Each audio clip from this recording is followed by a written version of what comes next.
at 4:00 a.m. I was about to leave for the airport when my late wife's lawyer pounded on my door. His face was white. "Don't go to work today." "Trust me." I asked why. He pointed at my suitcase and said, "Don't take that suitcase to the airport. Someone is waiting for you to carry something out of this city." I froze. Less than an hour later, my phone rang. The man on the other end claimed to be police, and one question made my face go pale. "Before we go any further, thank you for being here. It genuinely means everything. Drop a comment and tell me, where are you watching from? Your city, your country, but I want to know who is in this room with me." A quick note: this story contains fictional elements woven in for entertainment and educational purposes. Any resemblance to names or places is purely coincidental, but the message it carries is one worth keeping. The clock on the microwave read 4:07 when the doorbell rang. I was standing in front of the hallway mirror adjusting the collar of my navy blazer when the sound cut through the stillness of the house like something breaking. Not a polite press of the button, a series of rapid, urgent rings one after another, the kind that does not wait for an answer. I set down my coffee mug on the entryway table. The coffee was still hot. I had made it 12 minutes ago, right after I finished loading the last folder into my carry-on, a dark navy roller bag with a scuff mark on the bottom right corner that I had been meaning to repair for 2 years. My flight to Washington, D.C., American Airlines 1147, departed O'Hare at 6:15. I had been early as always. Raymond Oakes did not miss flights. I opened the door. The man standing on my porch was drenched in the kind of cold October fog that settles over Naperville before sunrise, the kind that soaks through wool and collar and skin. He was in his early 60s, a few years older than me, with silver hair flattened against his forehead and a dark overcoat that had clearly been thrown on without thought. His leather briefcase hung from one hand, and his other hand was already reaching past me toward the inside of the house. I had never seen this man before in my life. "Raymond Oakes," he said. Not a question. His voice was the voice of someone who had rehearsed this moment many times and was now simply executing it. I stepped back instinctively, one hand moving to the edge of the door. "Who are you, Gerald Finch?" He walked past me into the entryway without waiting for an invitation. His wet shoes leaving dark prints on the hardwood floor. Margaret had refinished the summer before she got sick. He set his briefcase on the entryway table right next to my coffee. "I am an attorney. I was your wife's attorney, and you need to close that door right now." My hand tightened on the doorframe. The fog outside was thick enough to swallow the streetlights whole, and Elmwood Drive was completely still. Not a single car, not a single porch light. Just the cold and the dark, and this man in my entryway who had just told me he was Margaret's attorney. I closed the door. "Margaret never mentioned you," I said. My voice came out steadier than I felt. Gerald was already opening his briefcase on the table. His movements precise and unhurried, the movements of a man who had spent 40 years in rooms where panic was a liability. "She was not supposed to," he said. "That was the arrangement." He pulled out a manila envelope thick with photographs and laid it flat between us. "Before I explain anything else, I need you to look at these." I looked. 11 photographs printed on standard copy paper, slightly grainy, the way surveillance images always are, when the lighting is poor.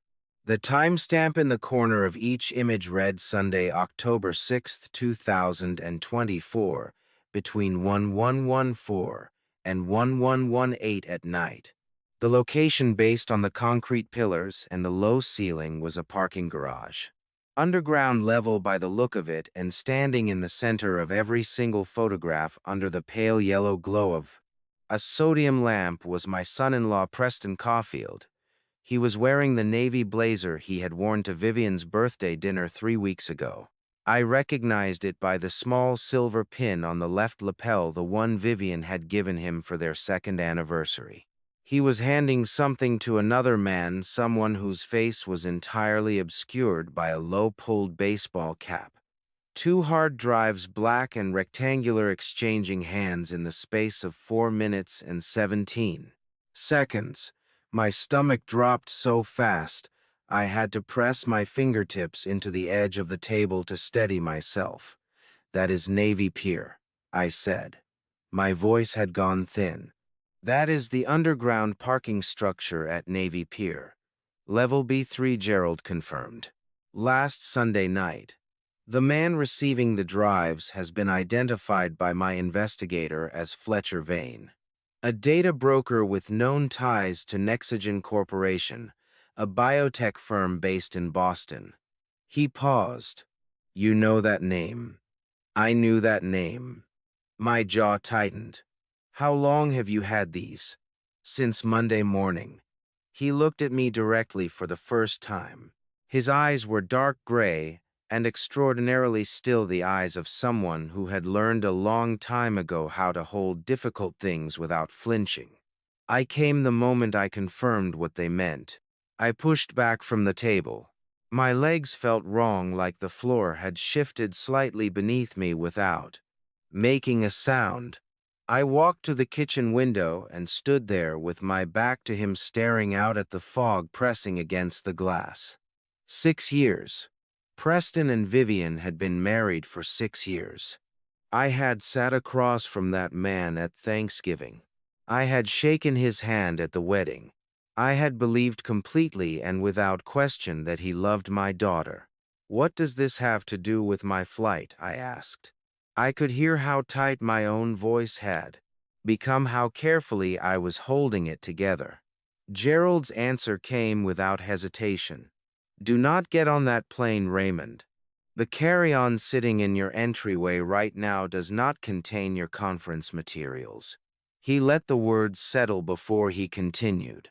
"It contains evidence designed to convict you of stealing classified research data worth $847 million. Preston planted a transmission device in the lining of your bag. The moment you walk through the security scanner at Terminal 3, that device will automatically send 2.3 terabytes of encrypted research files to Nexogen Corporation's servers. Federal agents are already waiting at Gate B12. A reporter from WGN News was tipped off last night. By 6:30 this morning, your name and face would be on every screen in this city." The fog outside had not moved. The street was still empty. My coffee was getting cold on entryway table. I turned around slowly. My hands, I noticed, had begun to shake. "He has been planning this for years," I said. It was not a question. The precision of it, the flight, the device, the agents, the reporter. It was not something a person built in a week or a month. This was architecture. This was something someone had drawn up and revised and perfected over a very long time.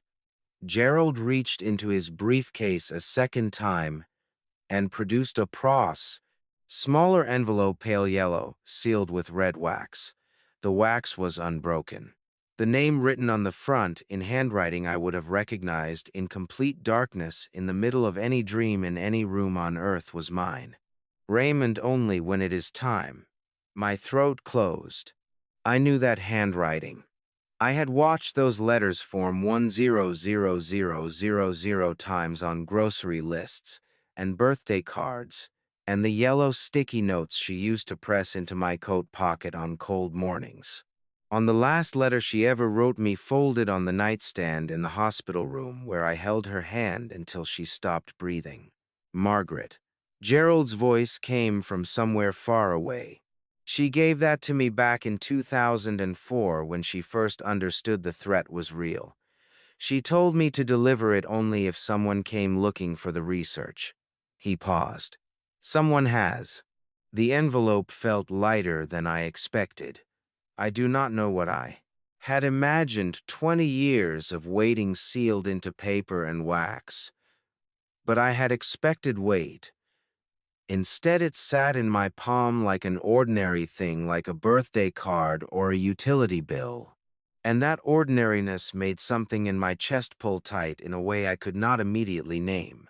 I set it down on the kitchen table, not because I did not want to open it, because I was not ready, and I needed 30 more seconds to be a person who could do this without his hands shaking worse than they already were.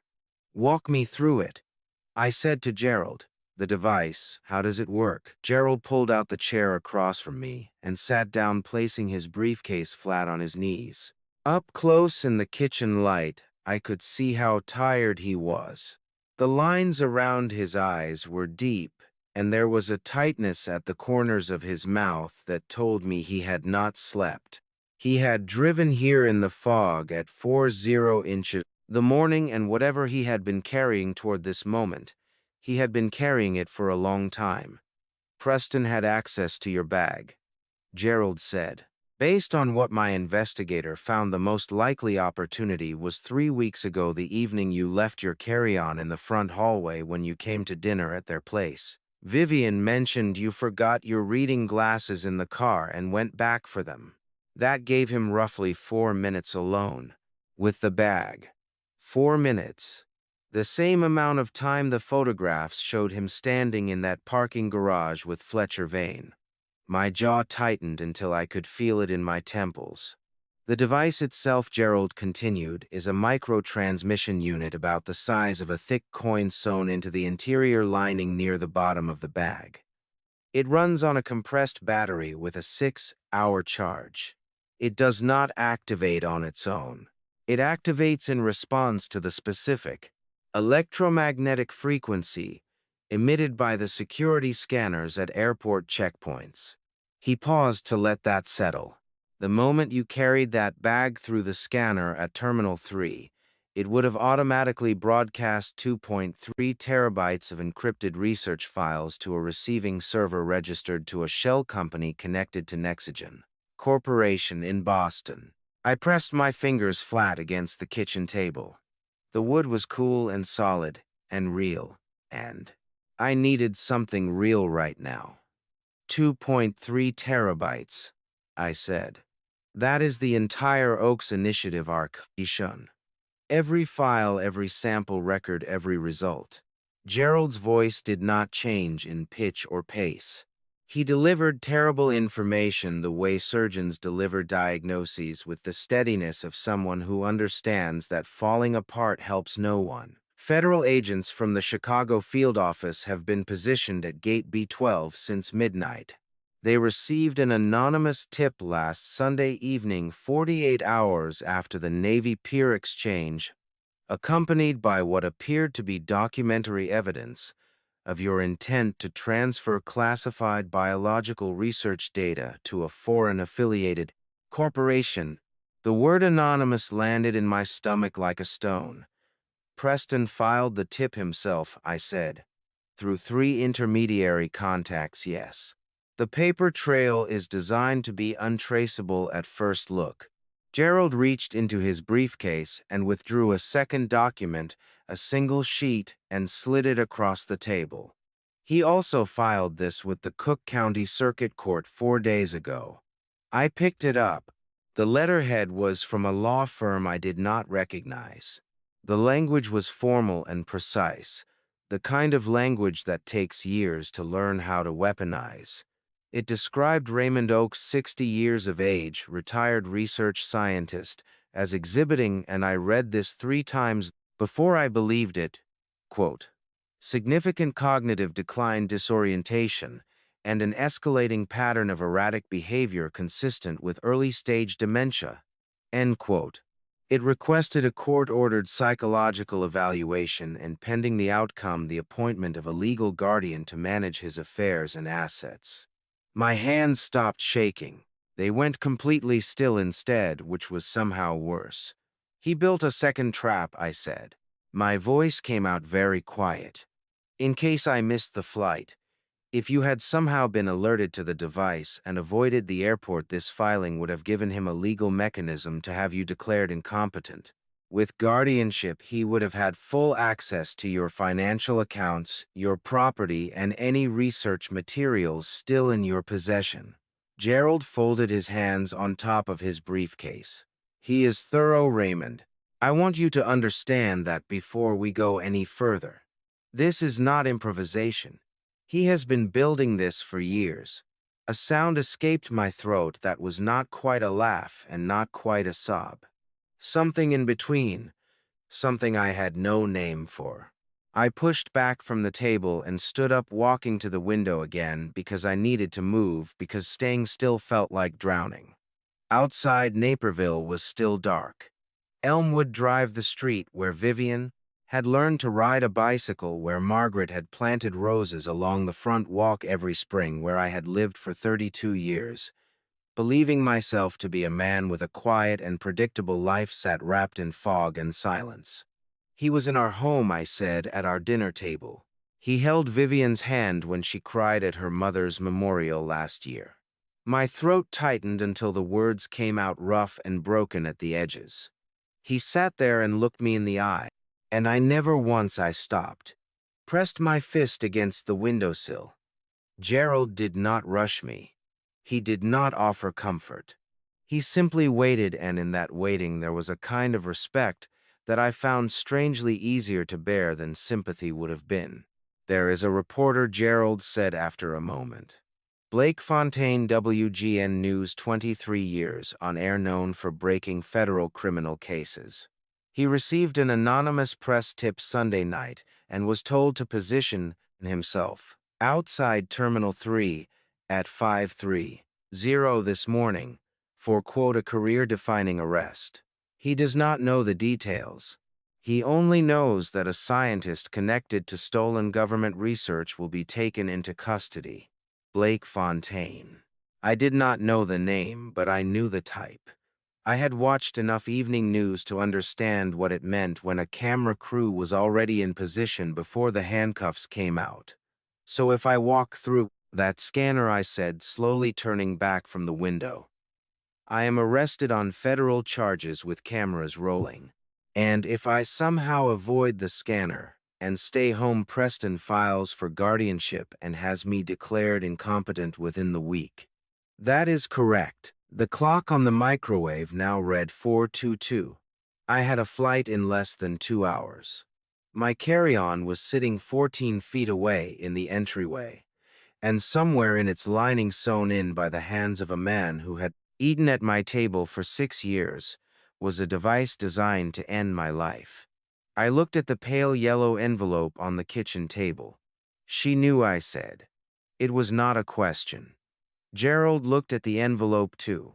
When he looked back at me, something in his expression shifted just slightly, a hairline crack in the composure. Open it, he said. Then we will talk about what comes next. The wax seal broke with a sound so small I almost did not hear it. I do not know how long I stood at the kitchen table before I finally reached for the envelope. Long enough that Gerald had stopped watching me and turned his attention to the window, instead giving me the privacy of his profile rather than his eyes. Long enough that the fog outside had shifted slightly, the first gray suggestion of pre-dawn beginning to thin the darkness at the edges of the sky. The paper inside was cream-colored, thick, the kind Margaret had always preferred for letters she considered important. She had a specific opinion about paperweight, one of those small, precise preferences that had always made me smile. 3 sheets folded in thirds, covered front and back in her handwriting. The ink was dark blue. The date at the top read November 14th, 2004. 4 months before she died. My knees went soft beneath me. I pulled out the kitchen chair and sat down heavily, both hands flat on the top table on either side of the letter, not yet touching the words themselves. I had not heard her voice in 20 years. Not really, not in any way that felt like her. And now here she was in 3 sheets of cream paper, speaking from a November morning 2 decades gone, and my chest hurt in a way that had nothing to do with fear and everything to do with the particular agony of being loved by someone you can no longer reach. I started reading. She opened without preamble. The way she always wrote, no greeting, no softening, just the thing itself. Raymond, if Gerald has brought you this letter, then what I feared has moved from possibility into fact. Someone is coming for the research. I need you to listen to everything I am about to tell you, and I need you to believe it even though I know how you think. And I know your first instinct will be to find a rational explanation that does not require trusting information you cannot independently verify. Fight that instinct. Please. I closed my eyes for a moment. 20 years, and she still knew exactly how my mind worked. In September of 2002, I attended the annual Biomedical Research Symposium at the Marriott on Michigan Avenue. You were in Seattle that week for the Northwestern Conference. A young man introduced himself to me at the reception on the second evening. His name was Preston Caulfield. He could not have been more than 16, dressed far too well for his age, and he knew things no teenager should have known. He knew your name. He knew the name of the project. He knew that Vivian had been sick in 2000, and that she had recovered in ways the hospital records could not fully explain. My breath left my body in one long, unsteady exhale. I kept reading. I did not let him know that I understood the significance of what he was telling me. I smiled and said very little and shook his hand at the end of the evening. Then I spent the next 2 years finding out exactly who he was. I found out that his doctoral fellowship at Johns Hopkins was funded through a private research endowment with no public record of its donors. I found out that the endowment was connected through 4 layers of corporate structure to a biotech firm in Boston called Nexogen Corporation. I found out that Preston Caulfield did not stumble into our orbit by accident. He was directed toward us. He was built for this specific purpose, Raymond, and that purpose is our daughter. My hand came up and pressed hard against my mouth. Not to stop words. There were no words. Just the pressure of it, the physical need to hold something in. Gerald from across the kitchen said nothing. He had heard the change in my breathing. He did not move. I have not told you any of this, because I did not yet have enough to take to anyone who could act on it. What I have is inference and pattern, not proof. By the time I have proof, I suspect I will no longer be well enough to fight. So I am leaving what I know to Gerald, and I am trusting Gerald to know when the moment has come. There is one more thing, and this is the most important part of this letter. I paused on that line, took a breath, kept reading. The data in the Shawnee archive is not what anyone's searching for. It believes it to be. 3 years ago, I asked Elaine Corby for help. I told her everything. Elaine redesigned the archive's authentication system so that any attempt to copy the files without your specific decryption key will return a complete and convincing set of fabricated data. The copy will look real for approximately 72 hours before the internal verification protocols collapse and the forgery becomes apparent. Anyone who walks away with what they think is the archive will have nothing of value. Only you can unlock what is real. I set the letter down on the table. My hands were shaking again, badly this time. Badly enough that the paper trembled visibly between my fingers before I laid it flat. The kitchen felt very bright suddenly. The overhead light too sharp, the edges of everything too defined, the way the world looks sometimes when the mind is trying to process something too large for the moment. Margaret had done this. Sick, exhausted, in the middle of chemotherapy that was taking more from her each week than it was giving back, she had reached out to Elaine. Corby engineered a protection system for data she had never been supposed to know about, sealed the evidence in an envelope, handed it to a lawyer she had hired without telling me, and trusted that the chain of custody she had built would hold for however many years it needed to. Hold, all without saying a single word to me. She did not tell me, I said. My voice cracked on the last word, split cleanly down the middle. She was dying, and she was doing all of this, and she did not tell me. Gerald turned from his window. When he spoke, his voice was quieter than it had been all morning. She said you would not have let her carry it alone if you had known. She said you would have tried to fix it yourself, and that the fixing would have made it worse. He paused. She said the only way to protect you both was to let you believe you were protecting her. The sob came up without warning. Not a quiet thing. It tore out of my chest like something that had been locked in a very small space for a very long time, and I turned my face away from Gerald because some grief is not meant to be witnessed and some things a man needs to feel without an audience. When I finally lifted my head, my eyes were burning and my throat felt scraped raw, and the kitchen clock read 4:41.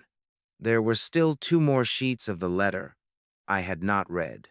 At the bottom of the second page, in slightly smaller handwriting as though she had run low on space and was trying to fit everything in, Margaret had written one final line that I read 4 times before I could speak again. The research in that archive is not just data, Raymond. It is proof that Vivian is extraordinary, not because of what was done to her, but because of who she already was. They will try to make her into a resource. You and I both know she is a person. Do not let them forget that. And do not let yourself forget it either.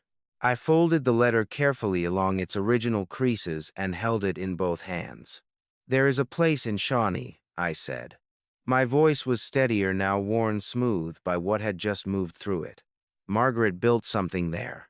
I never asked enough questions about it. I know, Gerald said. I helped her set up the property trust. That is where we need to go. I looked at the clock. 4:43. Outside, the first pale light was beginning clear's throat to separate the sky from the tree line. Then we need to leave now, I said. We were 20 minutes outside of Naperville when Gerald finally asked the question I had known was coming since the moment he walked through my door. Tell me about the Oaks Initiative. Outside the passenger window, Illinois, in October, looked like the end of something. The corn had been harvested weeks ago, and the fields on either side of Route 30 stretched flat and pale under a sky that had not yet decided what color it wanted to be. Gerald drove the way he did everything else, steadily, without unnecessary movement, both hands on the wheel of his dark gray Chevrolet Suburban. I had been staring at those empty fields for several miles, watching the fence posts tick past like a metronome, trying to find the beginning of a story I had spent 23 years not telling. It started in 1998, I said. I was leading a research team at Northwestern. Molecular biology, specifically focused on what we called adaptive immune expression, the question of whether the human immune system could, under specific conditions of extreme stress, reorganize itself at the genetic level in ways that were heritable and functionally superior to the baseline. I paused. Most of my colleagues thought the hypothesis was unprovable. I thought they were not looking at the right subjects. Gerald did not respond. He simply listened in the particular way of someone who has spent a career understanding that the most useful thing an attorney can do in certain moments is stay completely quiet. The project was funded through a combination of a private endowment from the Hargrove Foundation and a partial grant from the National Institutes of Health. I continued. The NIH portion covered roughly 30% of our operating costs. The rest came from private sources. That distinction matters because it meant the data we generated was not automatically the property of the federal government, though the government certainly believed otherwise when it became relevant. I watched a water tower pass on the right. The name of a town I did not recognize painted on its side in blue letters. In August of 2000, Vivian was involved in a car accident on Maple Avenue, 3 blocks from her school. A driver ran a red light, The impact was severe enough that the paramedics who responded documented significant traumatic brain injury. The neurologist at Northwestern Memorial used the word catastrophic in his initial assessment. My voice went flat on that word the way it always did when I returned to that day. Not because the emotion had faded, because some things the body learns to protect itself from by making the voice go very still. She was in the intensive care unit for 11 days. Gerald's grip on the steering wheel did not change. He kept his eyes on the road. On the 12th day, she woke up. I said, fully alert, fully oriented, no measurable cognitive deficit. The damage that had been visible on her initial scans was gone. Not reduced. Gone. I pressed my thumb hard into my palm, feeling the pressure of it, grounding myself in the physical sensation. The attending physicians attributed it to what they called spontaneous recovery, a rare but documented phenomenon. They wrote it up as an anomalous case and moved on. But you did not, Gerald said. I could not. I said. I was her father. Yes, but I was also a molecular biologist who had spent 3 years studying exactly this type of immune-mediated cellular regeneration. I knew what I was looking at. I knew it was not spontaneous recovery in any conventional sense. I stopped. The next part was the part I had never said out loud to anyone. I called Elaine Corby. She was at the University of Chicago at the time running her own immunology lab. We had collaborated before. I trusted her completely. The fields outside had given way to a small cluster of houses, a gas station, a grain elevator. Gerald slowed for a stop sign and then accelerated back onto the empty road. I asked Elaine to come to the hospital under the pretext of a consult. I said. And, while Vivian was sleeping, we drew blood samples without documenting it in the official hospital record. The words tasted exactly as bad coming out as they deserved to. Vivian did not know. Margaret did not know. I told myself I was protecting my daughter by understanding what had happened to her, that the knowledge would help me keep her safe. I felt the heat rise in my face, the particular shame of a justification that has worn thin from years of examination. It was wrong. I knew it was wrong when I did it. I have known it every day since. Gerald said nothing to that. Not absolution, not condemnation.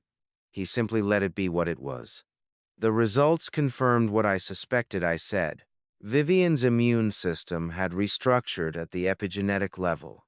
The regenerative proteins her body was producing had no identified analog in existing research. What she could do biologically was something we did not have a framework for yet. I looked down at my hands in my lap. I expanded the project scope quietly. Under Elaine's guidance, we spent the next year mapping what we had found. By mid-2001, we had enough data to understand that we were looking at something that would rewrite entire fields of medicine.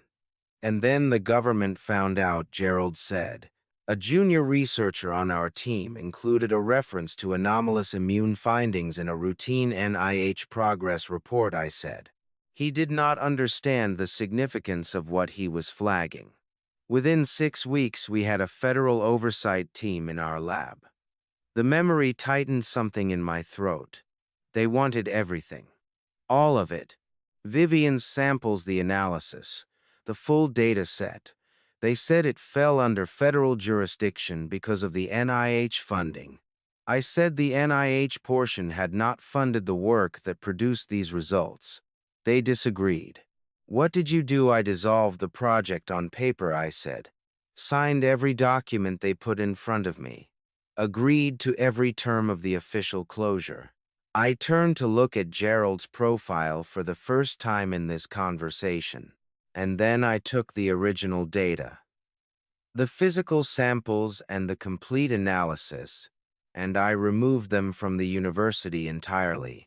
Everything they received was a sanitized version of secondary findings.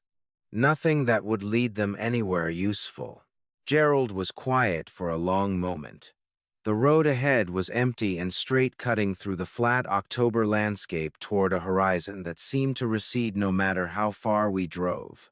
"You hid it in Shawnee," he said. "Margaret hid it in Shawnee," I corrected. I told her I needed a place to store research materials that could not be associated with the university. She found the property, set up the trust, arranged everything. I felt the familiar weight of that settle back onto my shoulders, heavy and specific. I thought she was doing me a favor. I did not understand that she already knew why it truly needed to be hidden. Gerald took the on-ramp for Interstate 57 heading south without consulting a map or a phone. He had driven this route before. "How much farther?" I asked. "3 hours, give or take," he said. "We will be there before 9:00. I turned back to the window. The sky had made its decision and gone gray, the flat, colorless gray of an Illinois morning that had not made up its mind about rain. Somewhere behind us, Blake Fontaine was standing in front of Terminal 3 at O'Hare with a camera crew waiting for an arrest that was not going to happen. And somewhere ahead of us, in a forest in the southern part of this state, my wife had built something I had never fully understood. I was starting to. The highway was empty at that hour. The kind of empty that makes you feel like the rest of the world has already decided something you haven't been told yet. Gerald drove. I sat in the passenger seat with my hands flat on my thighs, watching the orange glow of suburban streetlights blur past the window and gradually give way to the flat black of open farmland. Neither of us spoke for the first several miles. There was nothing left to say about Margaret's letter, not yet. Some things need to settle before you can talk about them the way they deserve. It was Gerald who finally broke it somewhere past the interchange at Interstate 55, the engine humming low beneath us. "She wrote it in November of 2004, he said. "She called me 2 days before, asked if I still had the sealed envelope from 2 years prior. I told her I did. She said, 'Good. Add this one inside.' Same instructions." I turned to look at him. In the pale dashboard light, his face was lined and tired, but steady in the way that older men who have carried difficult things for a long time learn to be steady. "She never told you what was in it?" I said. "No, and I didn't ask." He exhaled slowly. "That was the agreement." I looked back at the road. The agreement. Margaret had spent years constructing a system of careful silences. What to tell me, what to tell Gerald, what to tell no one. She had understood something about Preston Coalfield long before I was willing to see it, long before Vivian married him in the spring of 2016. Margaret had already begun preparing for the possibility that he would one day become dangerous. The thought sat in my chest like a stone. My phone buzzed on the center console. I reached for it without thinking. The screen showed a missed call from 40 minutes ago. Vivian. No voicemail. My hand tightened around the phone. "She called," I said. Gerald glanced at the screen. "Don't call back, not yet." "Gerald, if Preston is monitoring her phone, a return call from you at 50 inches. The morning confirms you didn't board that flight." His voice was firm, not unkind. "Give it another hour. Once we're past Springfield, the cell towers are different, harder to triangulate." I hated that he was right. I set the phone face down and pressed 2 fingers to my temple, pushing back the beginning of a headache that had been threatening since Gerald knocked on my door. Vivian, 34 years old, living in a Streeterville high-rise, with a man who had been using her medical history as a financial instrument. The image of her face came to me the way it always did in difficult moments.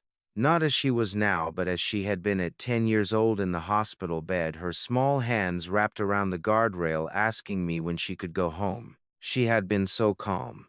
That was what undid me most even then. Her extraordinary calm. I had told myself it was her nature, her mother's gift to her. I had never let myself consider that it might be something more. Gerald's phone rang through the car speakers. The screen read Nora. He answered immediately. I'm driving. I know. Nora Finch's voice was low and careful.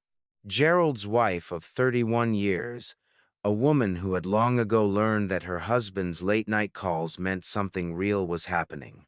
The news ran a segment 20 minutes ago.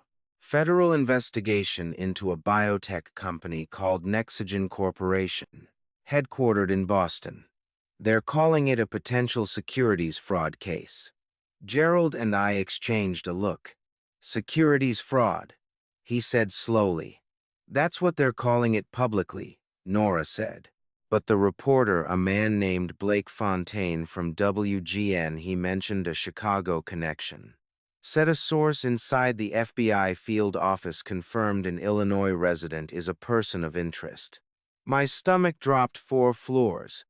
They're already moving the narrative, Gerald said almost to himself. Gerald, Nora's voice tightened. Be careful, both of you. We will. He ended the call.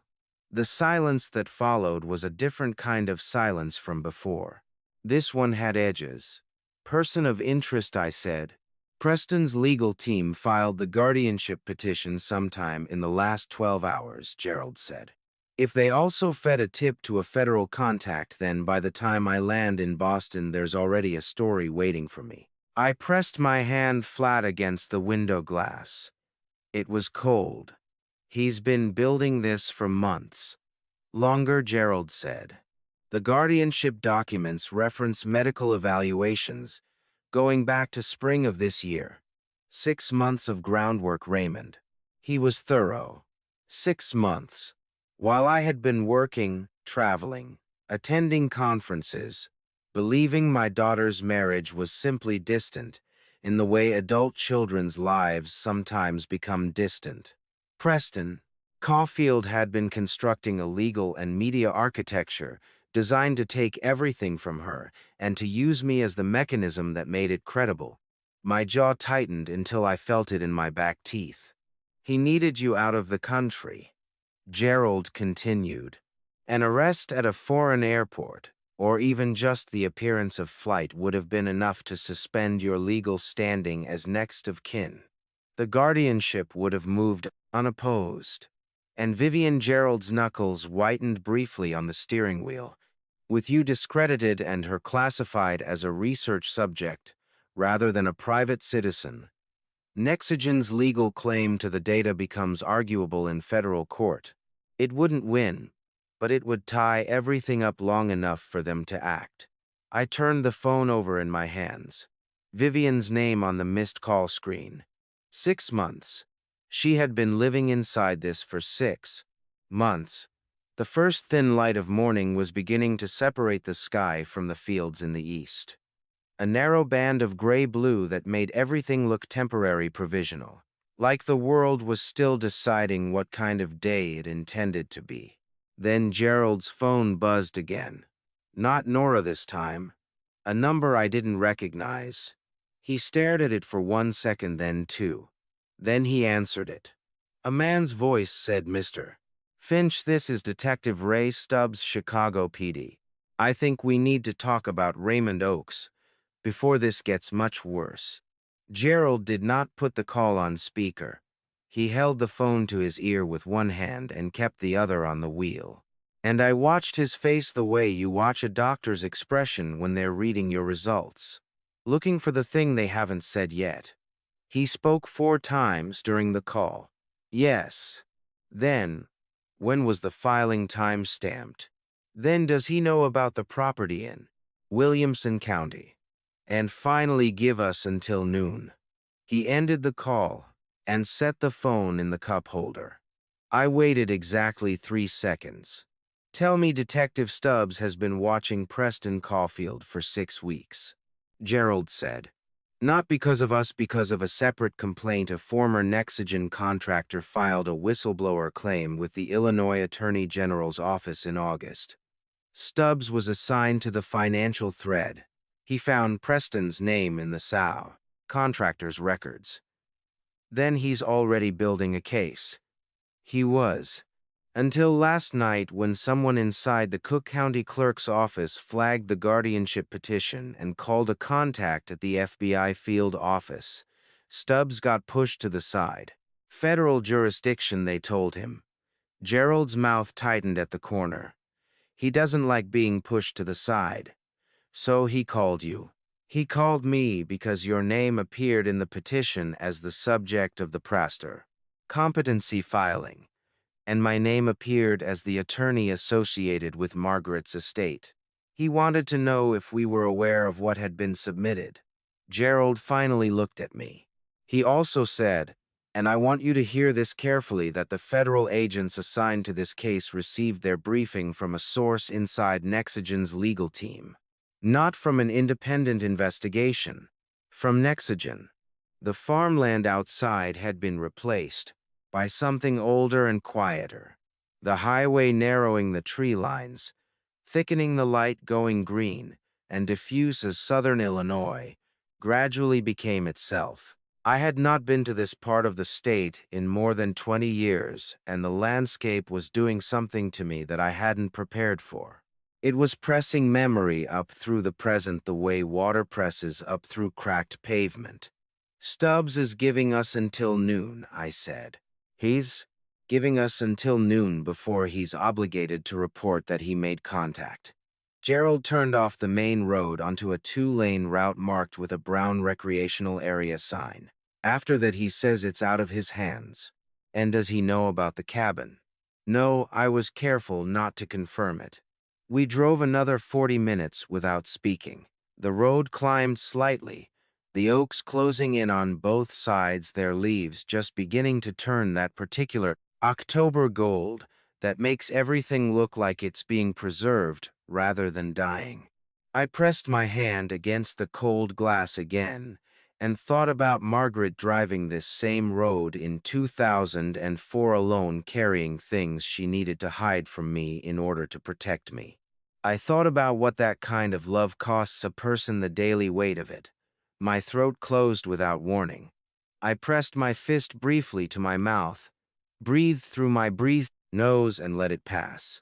Gerald turned onto an unpaved track, barely wide enough for the car, the tires crunching over gravel and fallen leaves, and after a quarter-mile the trees opened up and the cabin appeared. It was smaller than I remembered, low and dark, timbered, set back against a limestone shelf, with a rusted weather vane on the roof that had frozen, pointing southwest sometime in the last 2 decades. Margaret's family had owned this property since the 1980s, 4 acres in Williamson County, 14 miles outside Harrisburg. The deed registered under her maiden name, Oaks being her married name. Preston would have needed to run a thorough title search under her birth name to find it. We had for the moment the advantage of obscurity. Gerald killed the engine.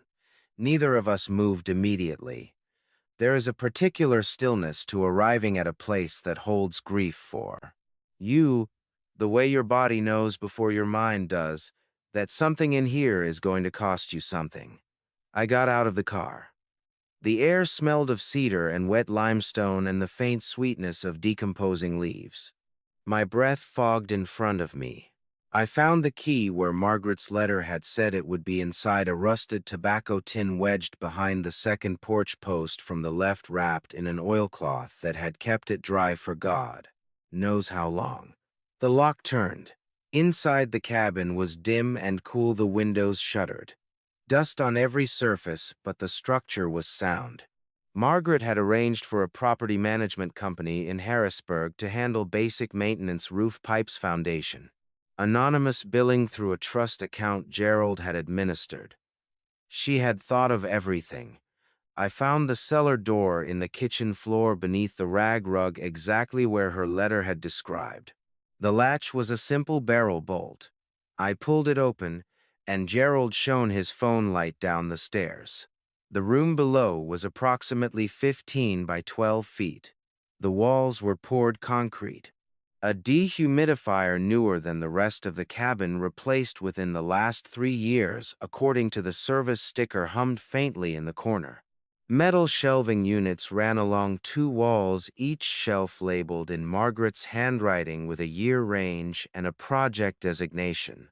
Binders, hard drives in sealed static-proof bags, a fireproof filing cabinet, and on a small table in the center of the room, a laptop computer plugged in a small green charging light, blinking steadily as if it had been waiting. A strip of masking tape across the lid. Margaret's handwriting in black marker. Raymond watched this first. My hand reached for 8 and then stopped, hovering an inch above the lid. 20 years of not knowing exactly what she had known. 20 years of trusting the silence she had built around us without ever asking what it contained. And now here it was, whatever she had needed to say, but could not say while she was alive, compressed into a single laptop in a room that smelled of concrete and cedar and time. Gerald stepped up beside me.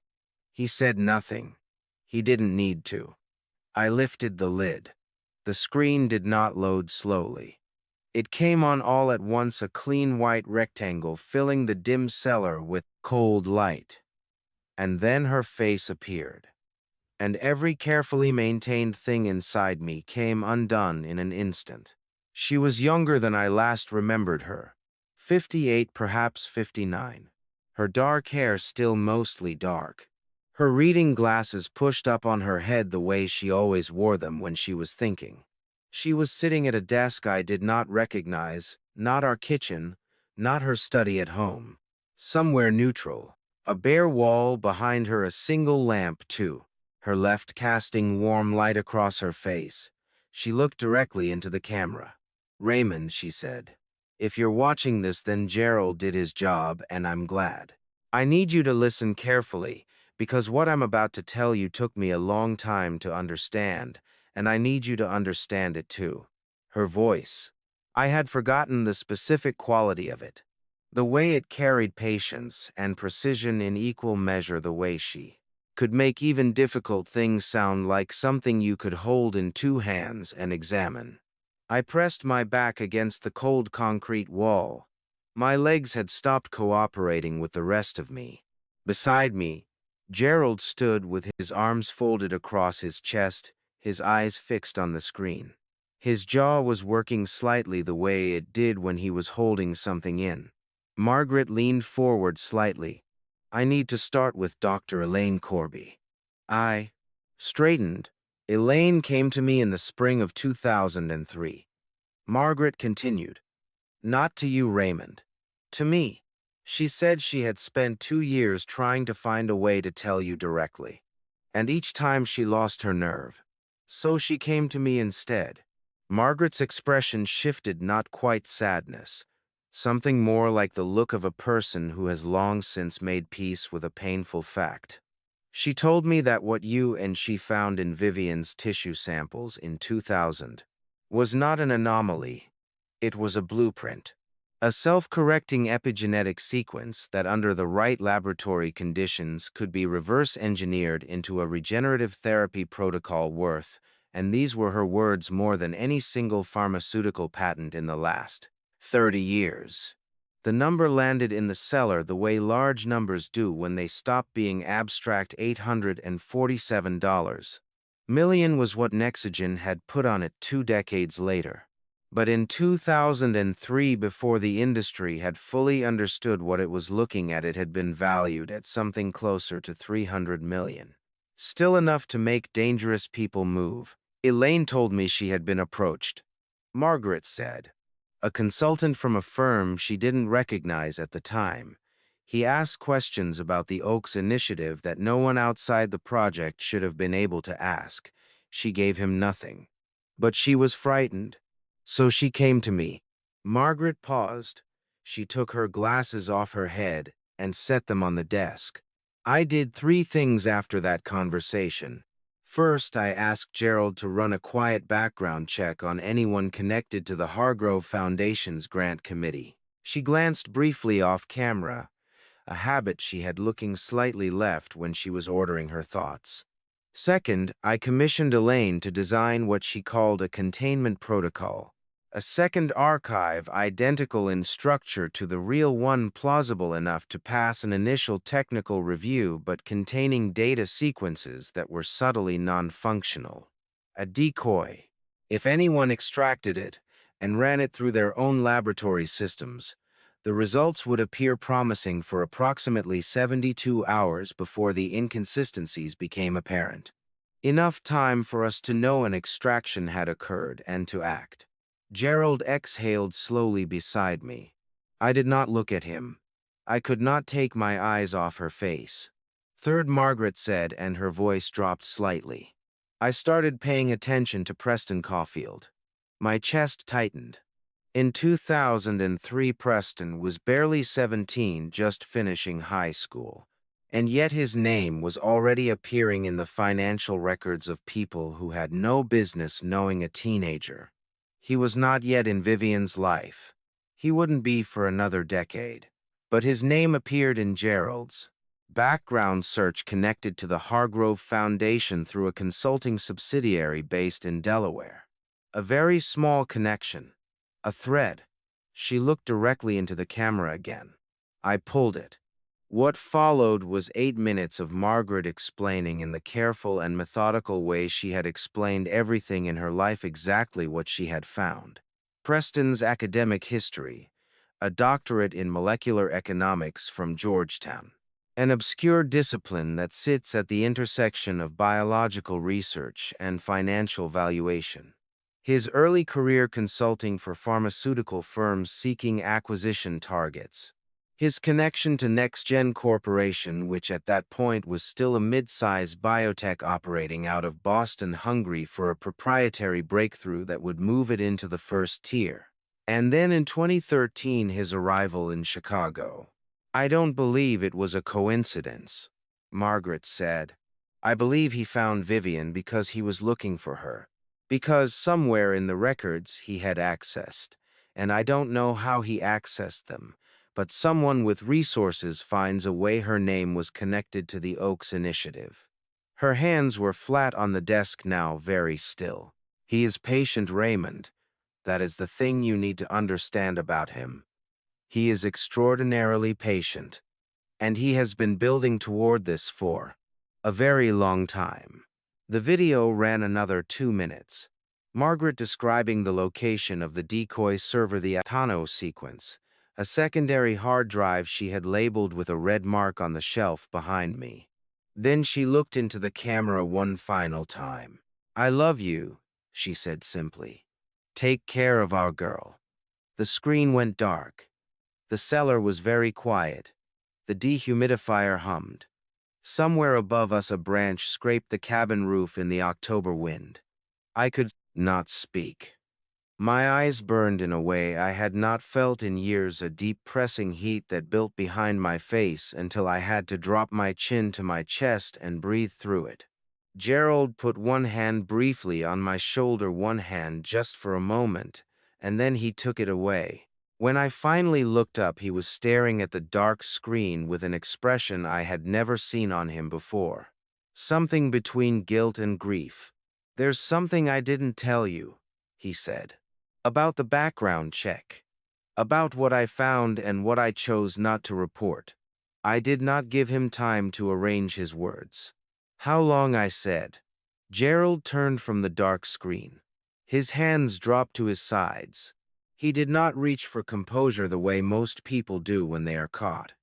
He simply stood there and let the weight of it settle on him, and somehow that was worse than any excuse would have been. I found the Delaware subsidiary in 2003, he said. When Margaret asked me to run the background check on the Hargrove Foundation's grant committee, Preston's name appeared in the corporate filing as a junior consultant. He was barely 17 at the time, which was precisely what made it so difficult to treat as an actionable threat. The connection to Nexogen wasn't direct. It was two entities removed, a layered structure. I flagged it in my notes. He stopped. I didn't put it in my report to Margaret. The room felt smaller than it had 60 seconds ago. You didn't tell her, I said. I told her there was a peripheral connection to the foundation and that I would continue monitoring. I did not tell her the name. His voice was even flat in the way that voices go flat when a person has rehearsed a confession so many times in their own head that the emotion has been worn smooth. Margaret accepted that. She trusted my professional judgment. I crossed the cellar in 4 steps. Not toward him, there was nowhere to go. The room was too small just moving because standing still was no longer something my body could manage. My hands were open at my sides, which was the only thing keeping them from becoming fists. She spent years investigating Preston herself, I said. Everything she described in that video, pulling the thread tracing his career, watching him move toward Chicago. She did all of that without the one piece of information that would have let her act earlier, because you held it back. Gerald did not flinch. Yes. Why? The single syllable sat in the air between us. Gerald looked at it for a moment before he answered. Because Margaret specifically instructed me not to act on anything related to the Oaks Initiative without her direct authorization, he said. And because at the time a teenager with a two-entity removed connection to a foundation was not in my professional judgment an actionable threat. He was a data point. I chose to hold it until I had more. He paused, and then more never came cleanly. And the years moved. And by 2013, when he arrived in Chicago and I ran his background again and found everything Margaret had already found independently. He paid you, I said. Gerald went very still. I had not known I was going to say it until it came out of my mouth. But something in his hesitation had pointed me there. The slight tightening around his eyes, the way his breath had shifted. And I had followed it the way you follow a sound in a dark room. How much? I said. A long pause. Then $180,000 over the course of 2014. Corporate consultation, a restructuring matter for a holding company he was managing. Entirely legal work, entirely separate as far as I could verify at the time from anything connected to you or Vivian or the Oaks Initiative. The number dropped into the room like something heavy. You did legal work for the man who was planning to steal my daughter's genetic data, I said, while serving as the executor of my wife's estate. Yes. Gerald's voice did not break, but something behind it shifted, a pressure like a wall that has been holding water for a very long time. And I have had to live with that every day since I understood what he was. The work was finished before I made the connection. By the time I put the full picture together in 2015, the fees had been paid, the matter was closed, and Preston was already established in Vivian's life. You could have told me. Margaret asked me not to act without her authorization. He met my eyes. She was still alive in 2015, Raymond. I went to her. I told her everything, the fee, the corporate work, the conflict. She heard it all. She told me to document it, keep it sealed, and say nothing to you until it became necessary. His voice tightened slightly. She said you would try to end Vivian's relationship with Preston immediately, without enough evidence to do it cleanly. And that would only drive him underground and make him more dangerous. I stood very still. She had been right. That was the thing I could not argue with, standing in this concrete room with the smell of cedar and time pressing in from every direction. Margaret had been right. If she had told me in 2015, I would have gone to Vivian that same week without enough proof to be believed, and Preston would have had years to reposition himself. My anger did not disappear, but it moved, shifted from Gerald to something larger and more diffuse, something that had no single face to direct itself toward. The 180,000, I said finally. Do you still have records of it? Every invoice, every transfer. Documented and sealed in my office safe. He straightened slightly. It demonstrates a financial relationship between Preston and the attorney managing Margaret's estate. In the context of the guardianship petition, that is evidence of coordinated fraud. It works against him, not against me. I rubbed the back of my neck.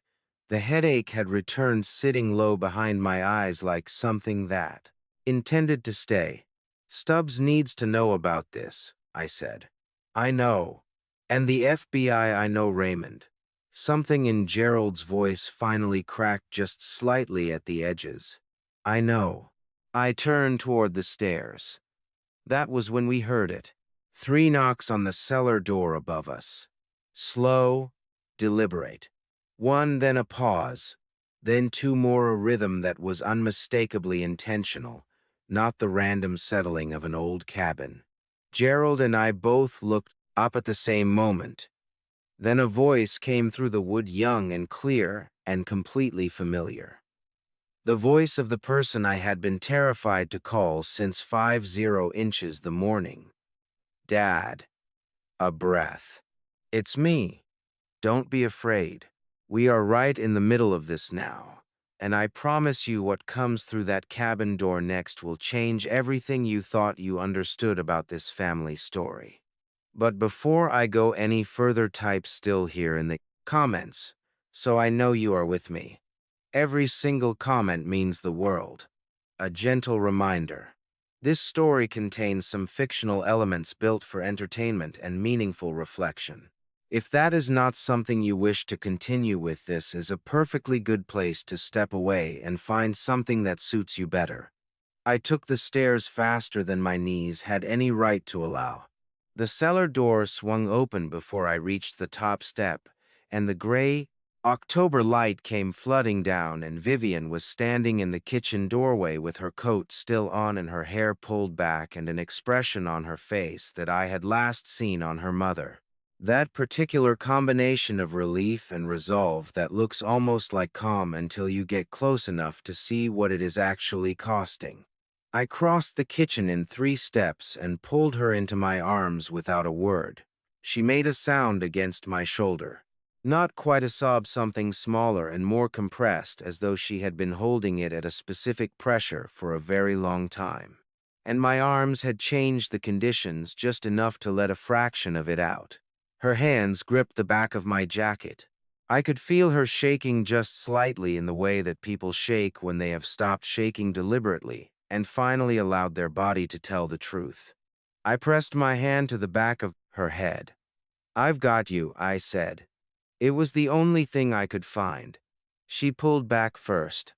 Her eyes were wet, but her jaw was set, and she wiped her face with the back of her wrist in a single quick motion. Her mother's gesture so precisely, her mother's gesture that something in my chest lurched sideways. "I tried to call you," she said. "I know I couldn't call back. We were being careful. I know you were." She glanced past me to where Gerald had come up the stairs behind me, and now stood in the kitchen doorway, his arms folded, his expression carefully neutral. Something passed between them, not warmth exactly, but the look of 2 people who have been in careful contact with each other without my knowledge. I looked at Gerald. "How long?" I said. I seemed to be asking that question a great deal this morning. 3 weeks, Gerald said. She contacted my office. I advised her on how to document what she had found without compromising its admissibility. I turned back to Vivian. She reached into the interior pocket of her coat and produced a USB drive, small, black, the kind you could buy at any office supplies store, and held it between 2 fingers. 47 emails, she said, between Preston and a man named Fletcher Vane, who serves as Nexagen's primary acquisitions intermediary. 3 signed contracts, 2 in preliminary form, 1 fully executed for the licensing of proprietary biological data. The executed contract is valued at $180 million. Her voice was steady and precise, the voice of someone who has recited these facts enough times to have stripped the shaking out of them. The contracts reference the data by a project designation, Oaks Initiative, Series 7B. They do not name me by name, but the biological parameters described in the contracts match my medical records from 2000 to 2001, with a specificity that leaves no ambiguity. I took the USB drive from her hand. It weighed almost nothing. 6 months, I said. 5 months and 3 weeks. She sat down at the kitchen table, the old pine table that had been in this cabin since Margaret's parents owned it, and pressed both palms flat on the surface looking at them. I found the first email in April. I wasn't looking for it. I was going through a filing cabinet in Preston's home office looking for our car insurance documents, and I found a folder I didn't recognize, a printed email chain. I read the first page before I understood what I was reading. She looked up, and then I read all of it. Gerald moved to the table and sat across from her. I remained standing, turning the USB drive over in my fingers. April to October, I said. You stayed. You stayed in that apartment with him for 6 months after you found this. Something crossed her face. Not quite pain. Something more deliberate. I needed more than one email chain. I needed the contracts. The third one, the executed contract, he didn't sign that until August. I had to wait. She met my eyes without apology. Mom's letter told me to wait. The copy she left for me. I went very still. She left you a letter too, I said. A different one. Shorter. Vivian's voice was quieter now. She wrote it when I was in college. She didn't tell me about the research, just about Preston. His name, his background, a photograph. She told me that if he ever entered my life, I should say nothing, gather everything, and come here. A pause. She said you would be here. The silence that followed was not empty. It was full, packed with 20 years of Margaret thinking, 17 moves ahead of everyone in the room, including me, including all of us. Gerald cleared his throat. The contracts reference Fletcher Vane as the executing intermediary. With his name documented in the email chain, we have a direct link between Preston and Nexogen that bypasses any claim of independent research. He looked at Vivian. That is the piece that makes the federal case. I know, she said. Gerald explained it. I set the USB drive on the table between us. Outside, the wind moved through the oaks and the cabin's old timbers settled with a sound like a slow breath. Then Vivian looked toward the window. Her expression shifted just slightly, the way a person's expression shifts when they are managing a piece of information they have not yet delivered. There is one more thing, she said carefully. I followed her gaze toward the gravel track visible through the window's edge. A second car was parked behind hers. Dark blue, older model, Illinois plates. I had not noticed it when we arrived. It had not been there when we arrived. You didn't come alone, I said. No. Vivian folded her hands on the table. I wasn't sure how you'd feel about it, but I needed someone who already knew the legal architecture of what Preston had built. She paused. Someone who helped build part of it, and has been trying to undo that ever since. She did not say the name. She just watched my face, waiting for what it would do. Dr. Corby. I said. It was not a greeting. It came out flat and hard, the way a name sounds when you have been holding it in your mouth like something sharp for the better part of 20 years. Elaine Corby stepped through the cabin door behind Vivian and stopped just inside the threshold. She was 65, shorter than I remembered her. White hair cut close, her hands folded in front of her with the careful stillness of someone who has learned not to make sudden movements around people she has hurt. She was wearing a gray wool coat and carrying nothing. She looked at me the way people look at you when they have already decided they will accept whatever you give them. Raymond, she said. You helped him build it. I said the valuation framework, the data classification system that made Vivian's profile licensable under federal research exemptions. My voice was controlled, but only just. You gave him the technical language that made $847 million. Well, Gus. Look like a legitimate commercial. She did not look away. In 2014, before I understood what he intended to do with it. Before I understood what kind of man he was. She took a breath that seemed to cost her something. I have been working with Agent Donna Pierce at the Chicago FBI field office for 2 years. Everything I built for Preston, I have spent those 2 years dismantling from the inside. The room held that for a moment. Gerald moved to the kitchen counter and leaned against it. Agent Pierce is aware of this meeting, he said quietly. Dr. Corby contacted her last night. Pierce knows we are at this location. I looked at Gerald. You knew she was coming. I knew it was a possibility. He held my gaze without apology. I judged it better to tell you in person than over the phone. I wanted to argue. I found I did not have the energy for it. Not with the noon deadline already passed. Not with Vivian standing 3 feet away watching me with that steady, careful expression. I pressed my hand flat against the kitchen wall and made myself breathe. Fine, I said. Then tell me what you know. Dr. Corby opened her mouth to answer. That was when we heard the tires on the gravel. All 4 of us went still at exactly the same moment. That particular collective stillness that happens when a group of people hears a sound and arrives at the same conclusion simultaneously. Gerald pushed off the counter. Vivian turned toward the window. I moved to stand beside her. A single black SUV was moving slowly up the gravel track, crushing leaves under its tires, stopping 20 feet from the cabin's front steps. He found it, Gerald said. The easement, Dr. Corby said, her voice dropping. The 2014 restructuring documents referenced a Williamson County property under the name Oaks Hargrove. I told him it was a legacy land holding with no current relevance. He must have kept the reference. The SUV's engine cut off. A door opened. Gerald straightened and reached into his jacket pocket.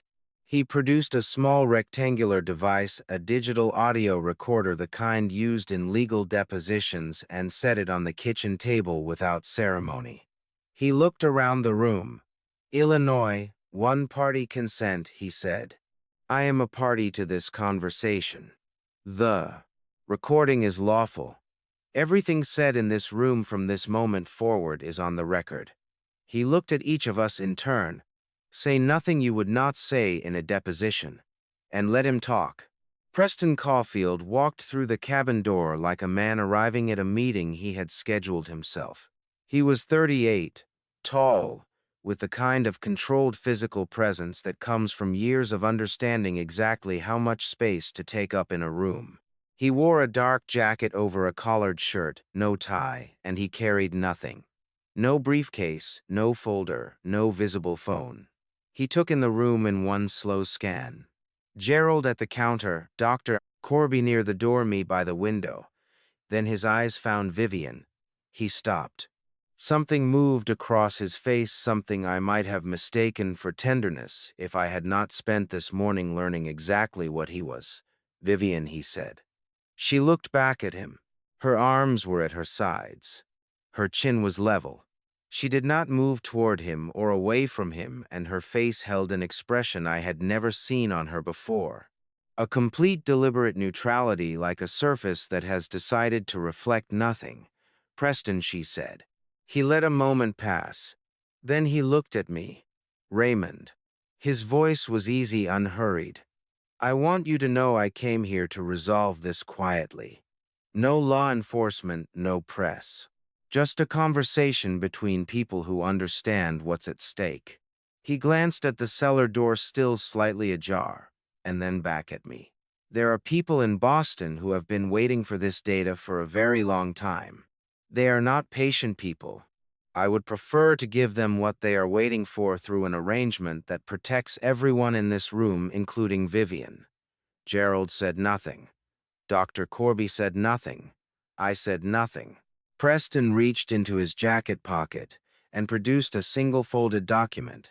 He set it on the pine table beside Gerald's recorder, without looking at either of them. A licensing agreement, he said, 12 pages. Raymond signs as the originating researcher, Vivian signs as the biological source. NextGen receives full commercial rights to the Series 7B data. In exchange, he paused. And the pause was precise and calculated. The guardianship petition is withdrawn. The federal inquiry goes away. And everyone walks out of here without a legal problem in the world. He looked at Vivian again. It's the only version of this that ends cleanly, he said. Vivian held his gaze for 3 full seconds. Then she said very quietly, "How did you know about the USB drive, Preston?" The temperature in the room dropped 4 degrees. Preston's expression did not change, but his eyes moved just slightly, just for a fraction of a second, to Gerald's face. "Before I reveal what Preston says next, and I want you to understand what he is about to say will redefine this entire story, I need to ask you something.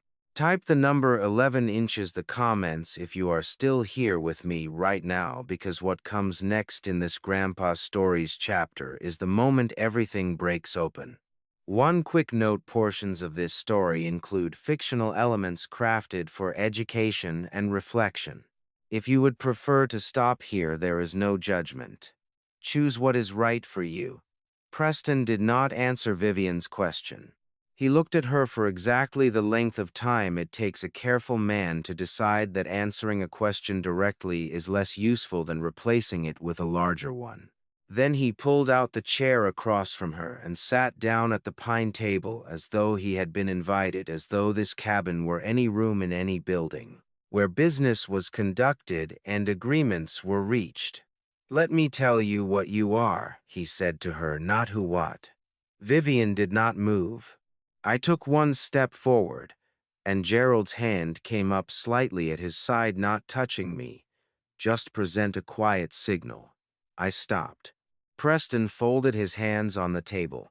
"In 2000, when your father's team analyzed your tissue samples following your accident, they identified something that occurs in approximately 1 in 600 million people," he said. "A spontaneous epigenetic reorganization, a restructuring of the way your cells read and execute their own repair instructions. Not a mutation, not a disease, a refinement." He said the last word the way certain people say words they find beautiful. "Your immune system does not simply respond to damage. It anticipates it. It prepositions repair proteins at sites of cellular stress before damage becomes clinically measurable." I was watching Vivian's face. She was watching Preston's. "The commercial application," Preston continued, "is a therapy protocol for autoimmune and neurodegenerative conditions: rheumatoid arthritis, multiple sclerosis, early-stage Parkinson's. A synthetic analog of your repair sequence introduced as a targeted gene therapy. NextGen has been developing the delivery mechanism for 6 years. The only thing missing is the original dataset, the complete epigenetic map that your father recorded and your mother hid." He looked at me then. "That is what is in this room. That is what is on that server downstairs. And that is what is worth $847 million in current pharmaceutical market valuation." The kitchen was very quiet. "You don't need me," Vivian said. "You need the data." "Correct. You are not the product, Vivian. You never were." Something in his voice almost softened. "You are the source document. Once we have a complete verified copy of the data set, your involvement ends. The licensing agreement on this table gives you legal standing as the originating biological source, which means NextGen owes you attribution liability protection and a share of the commercial proceeds. And my father?" "Your father is cleared of all federal inquiry the moment he signs as the originating researcher." Preston's eyes moved to me. "The guardianship petition is withdrawn. The WGN story goes away. You go back to Naperville and continue your life. And the work you began 24 years ago goes on to help millions of people. He let that sit. That is not a threat, Raymond. That is the best version of what this becomes. I looked at him across the kitchen. This man who had spent a decade maneuvering himself into position, who had married my daughter as a vector of access, who had constructed a legal bee apparatus designed to neutralize me and isolate her. And I felt something I had not expected to feel. Not rage. Something colder and more clarifying than rage. I felt the specific grief of watching someone reduce everything you have loved to a line item. Doctor. Corby made a sound. Not a word. Something involuntary, as though Preston's clean summary of the commercial framework had pressed against something in her that was not yet entirely numb. She turned slightly away from the table, her hand going to the kitchen counter for support. Her knuckles were white. I noticed that. I filed it away. You helped him build that framework, I said to her. Not accusing, stating.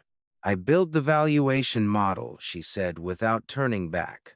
I described the therapeutic application. I calculated the patent ceiling. Her voice was thin. I did not know he intended to use a fraudulent guardianship filing to remove you from the picture. I did not know about the federal inquiry. I thought she stopped. Started again. I thought it was going to be a negotiated licensing arrangement. Approach directly with consent. With consent, Preston repeated, and there was something in the way he said it that made the words sound like a formality he had long since moved past. Vivian turned to look at me, and for the first time since she had walked through that cabin door, her expression changed. The careful neutrality shifted, and what came through underneath it was not vulnerability, but something else entirely. A kind of steadiness that recognized itself. I knew, she said quietly, about the science, about what my profile means. Doctor. Corby explained it to me 3 weeks ago when Gerald introduced us. She looked at Preston. I have known what I am scientifically for 3 weeks. I have known what you intended to do with it for 5 months before that. Preston went very still. I was not sitting across from you at dinner every night for 5 months in shock, she said. I was building a record.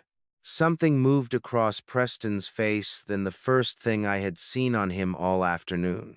That was not calculated. It was fast, and he controlled it quickly, but it was there, a crack in the surface, a fraction of a second where the architecture showed through. He looked at Gerald, then at the recorder on the table. Gerald's recorder emitted a soft, clean tone, a single note, brief and digital, the kind of confirmation sound that well-designed equipment makes when a task completes automatically. Preston's eyes dropped to the device. Secure external server, Gerald said without inflection.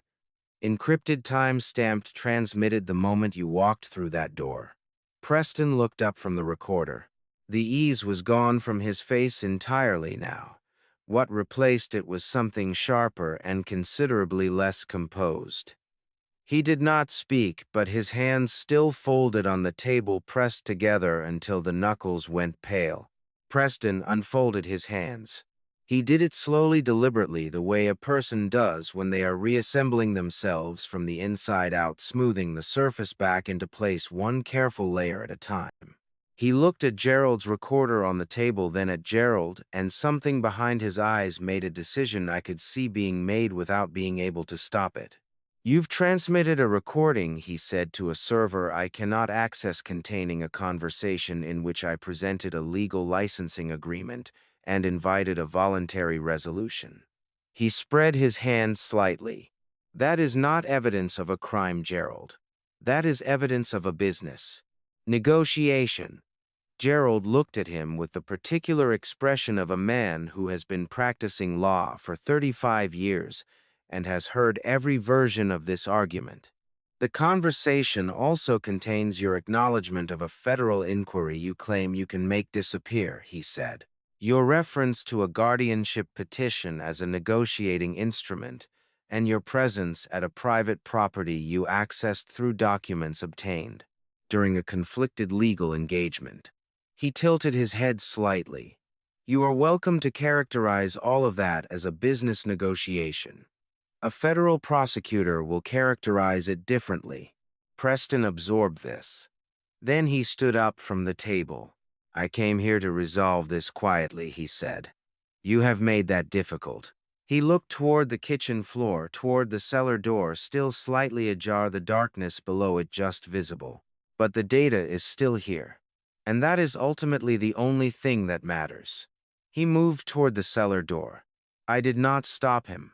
I looked at Dr. Corby and she gave me the smallest possible nod, barely a movement, just a fraction of her chin dropping and rising, and I understood. I stepped back and let him go.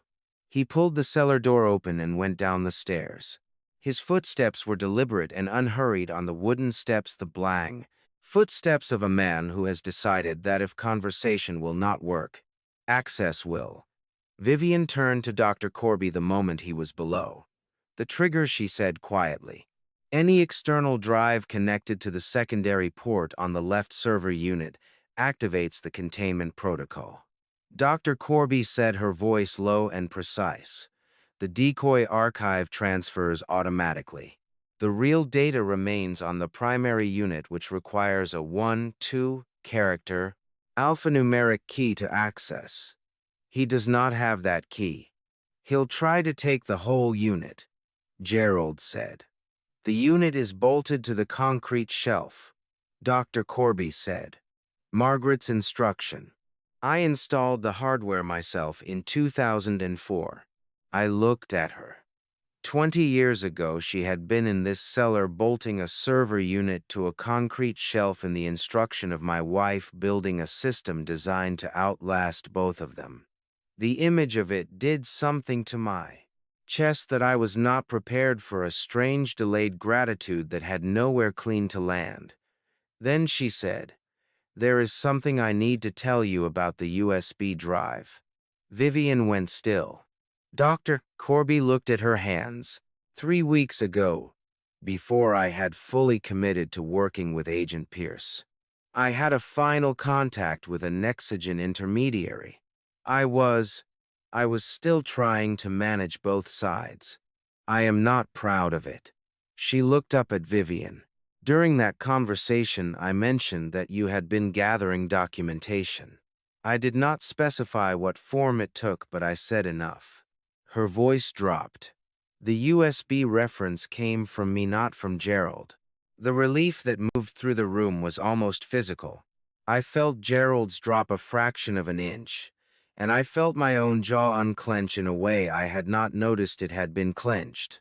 But the relief was complicated because the woman standing in front of us was also the woman who had nearly handed Vivian's evidence to the other side. Vivian looked at Dr. Corby for a long moment. Then she said, did you tell them what was on it? No, only that documentation existed. Then it's done, Vivian said. Not forgiving, not condemning, simply closing the account. From below us came the sound of equipment, a port connecting, a soft electronic tone as a drive was inserted. Then the low hum of a data transfer beginning. I looked at the cellar door. Preston had found what he was looking for, or what he believed he was looking for. We waited 4 minutes. Gerald checked his watch once. Dr. Corby stood with her arms folded, looking at the middle distance.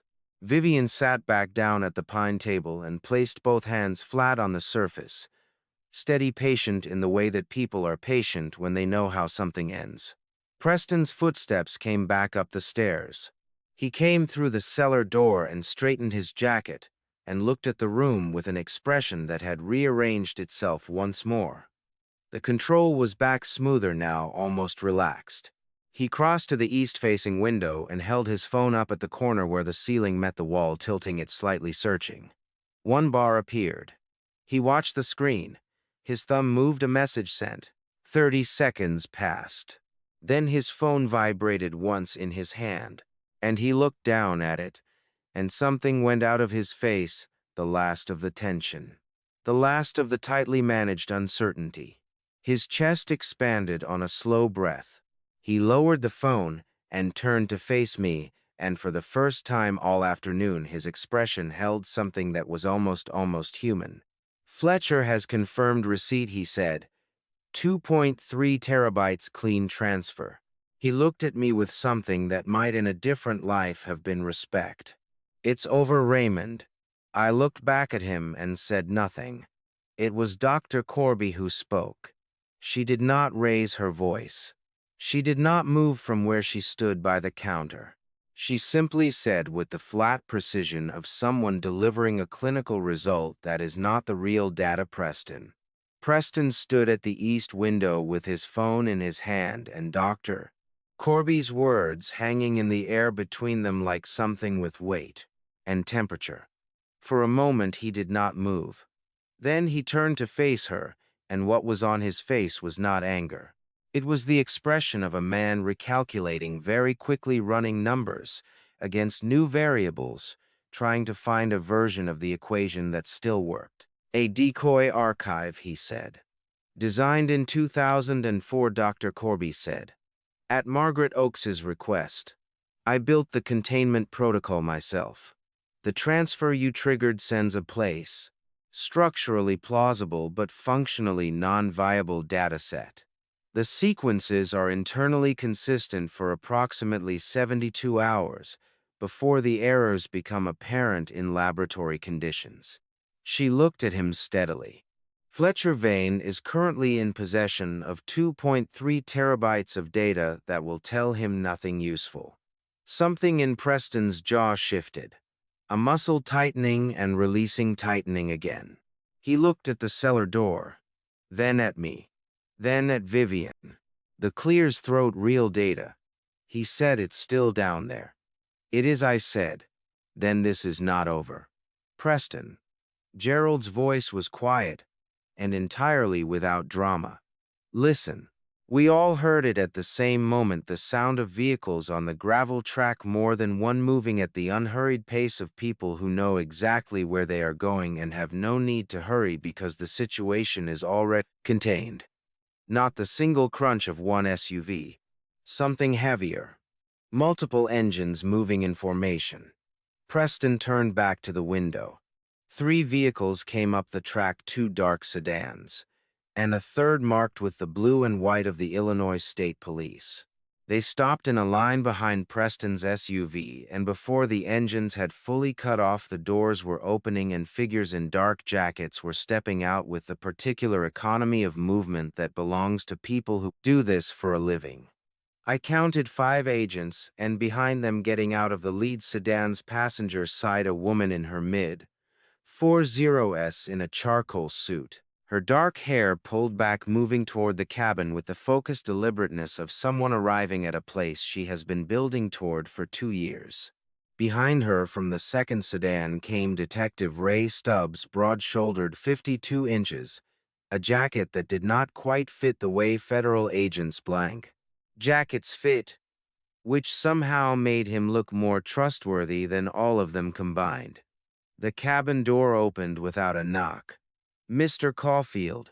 Agent Donna Pierce stepped inside and took in the room in the same single scan that Preston had used when he arrived, except hers was faster and considerably more thorough. "I'm Special Agent Donna Pierce, FBI, Chicago Field Office."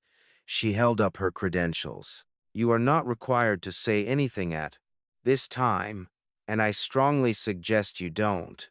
Preston looked at her. His phone was still in his hand. He set it on the windowsill with a deliberateness that was the last act of a man who has decided that the only remaining asset he has is his composure. "I'd like to speak with my attorney," he said. "You'll have that opportunity," Pierce said. She nodded to the agent nearest the door, who moved to Preston's side with the quiet efficiency of someone following a procedure they have rehearsed many times. Detective Stubbs came through the door behind Pierce and stopped just inside the threshold. He was looking at Gerald. Gerald was looking at him. Something passed between them, not warmth, not quite, but the specific acknowledgement of two men who have been working the same puzzle from opposite ends and have just discovered they were both right. Stubbs gave a single nod. Gerald returned it. Agent Pierce turned. To me. Dr. Oakes. Her voice changed slightly, still professional, but without the edge. I want to be direct with you. You are not a subject of this investigation. The federal inquiry referenced in this morning's media reporting was initiated based on information provided by Nexigen's legal team, which we now have substantial reason to believe was fabricated as part of a coordinated fraud. The guardianship petition filed in Cook County has been flagged and will be suspended pending review. She paused. You came here to protect your daughter. That is consistent with everything in our file. Something behind my sternum released a pressure I had been carrying since 40 inches the morning. So constant that I had stopped registering it as pressure and had simply incorporated it into the way I was breathing. It went out of me like air from a room that has finally been opened. Vivian's hand found mine. I had not seen her move. She was simply there, her fingers closing around mine, and I held on with both hands the way you hold on to something you have been afraid of losing for so long that the fear and the love have become the same thing. I heard Pierce giving instructions to the other agents the Nexigen contract on the table. Preston's phone, the cellar server as evidence under active federal warrant. I heard Preston being walked to one of the sedans outside. I heard Stubbs saying something to Gerald in a low voice, Gerald responding in kind. I did not hear any of it clearly. I was looking at Vivian's profile, the line of her jaw, the way she was watching the room with those steady dark eyes, and thinking about how much she looked like her mother and how Margaret had spent 20 years building a net wide, enough to catch all of this, and how she had never once let any of us see her doing it. Then Agent Pierce was standing in front of me again. Dr. Oakes, she said, there is one remaining matter that requires your decision before we proceed. It cannot wait, and it is not something I can decide for you. She did not elaborate. She simply looked at me with the expression of someone who understands that what comes next is not law enforcement's jurisdiction. Tell me, I said. Agent Pierce looked at the room, at Gerald, at Vivian, at Detective Stubbs, standing near the door, at Dr. Corby in the corner, and then she looked back at me with the expression of someone who has learned to deliver complicated information in simple language. The warrant we are executing covers the fraudulent guardianship filing, the wire fraud associated with the data transmission attempt, and Preston Caulfield's conspiracy with Nexidine Corporation, she said.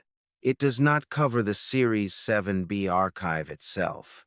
The research data in that cellar is not, legally speaking, seized evidence. Not yet.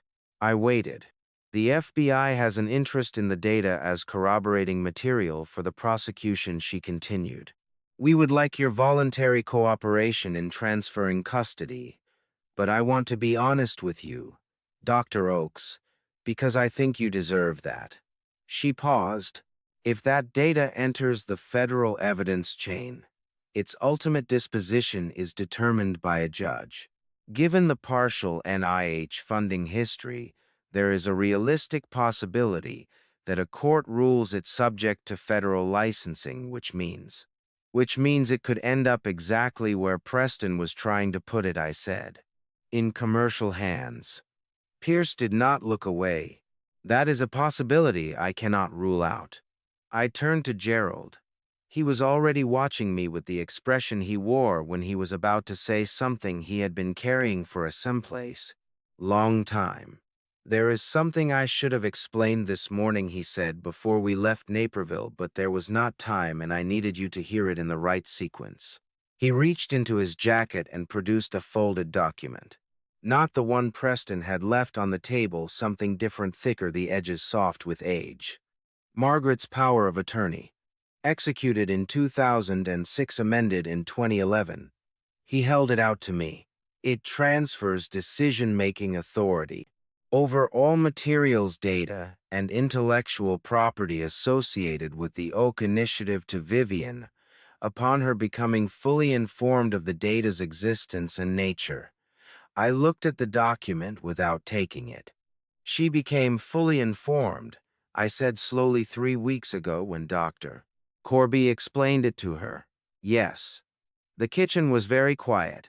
I had spent 24 years carrying the weight of that data, the decisions around it, the concealment of it, the guilt of it, grief of it as though it were mine to carry. I had built my understanding of my own life around the assumption that I was the one responsible for what happened next, that the choice of what to do with it was mine to make and mine to live with. Margaret had decided otherwise. 20 years ago, she had decided otherwise. Something moved through me that I could not name cleanly. Not relief, not grief, not anger. Something that contained all three and was larger than any of them individually. I pressed my hand flat against the kitchen wall and felt the old timber under my palm solid and cool, and I breathed. Vivian was looking at me. She had been looking at me since Gerald began speaking. "I'd like a few minutes with my father," she said. Not to me, to the room. Pierce nodded once and moved toward the door. Stubbs followed without being asked. Gerald looked at me for a moment, then followed them out. And Dr. Corby went last, pulling the cabin door mostly closed behind her. The sound of their footsteps moved off the porch and onto the gravel. And then the cabin was quiet. Vivian and I sat down at the pine table across from each other in the same chairs, where Preston had laid his licensing agreement, not 3 hours before. The afternoon light was going golden through the shuttered windows, thin strips of it falling across the table's surface, and the dehumidifier hummed faintly from below. She looked at me for a long moment without speaking. Not the deliberate neutrality she had worn all day, something softer, something that did not need to protect itself. "She did it on purpose," I said, "giving you the authority instead of me." "Yes." Vivian's voice was quiet. "I think she knew you would hold on to it, because letting go would have felt like admitting it had cost too much." She folded her hands on the table. She knew me better in some ways. She knew I wouldn't have that problem. I looked at my daughter's hands. They were Margaret's hands, the same shape, the same proportion, the careful way they rested. "The research was real," I said. "It came out rougher than I intended. What we found, what your body does it, is extraordinary, Vivian." The therapeutic application Preston described, stripped of everything he built around it. It could genuinely help people. Millions of people, potentially. I have to say that. I have to say it out loud at least once. I know. She looked at me without flinching. "I've read every file in that cellar. I know what it is." "Then you understand what deleting it means."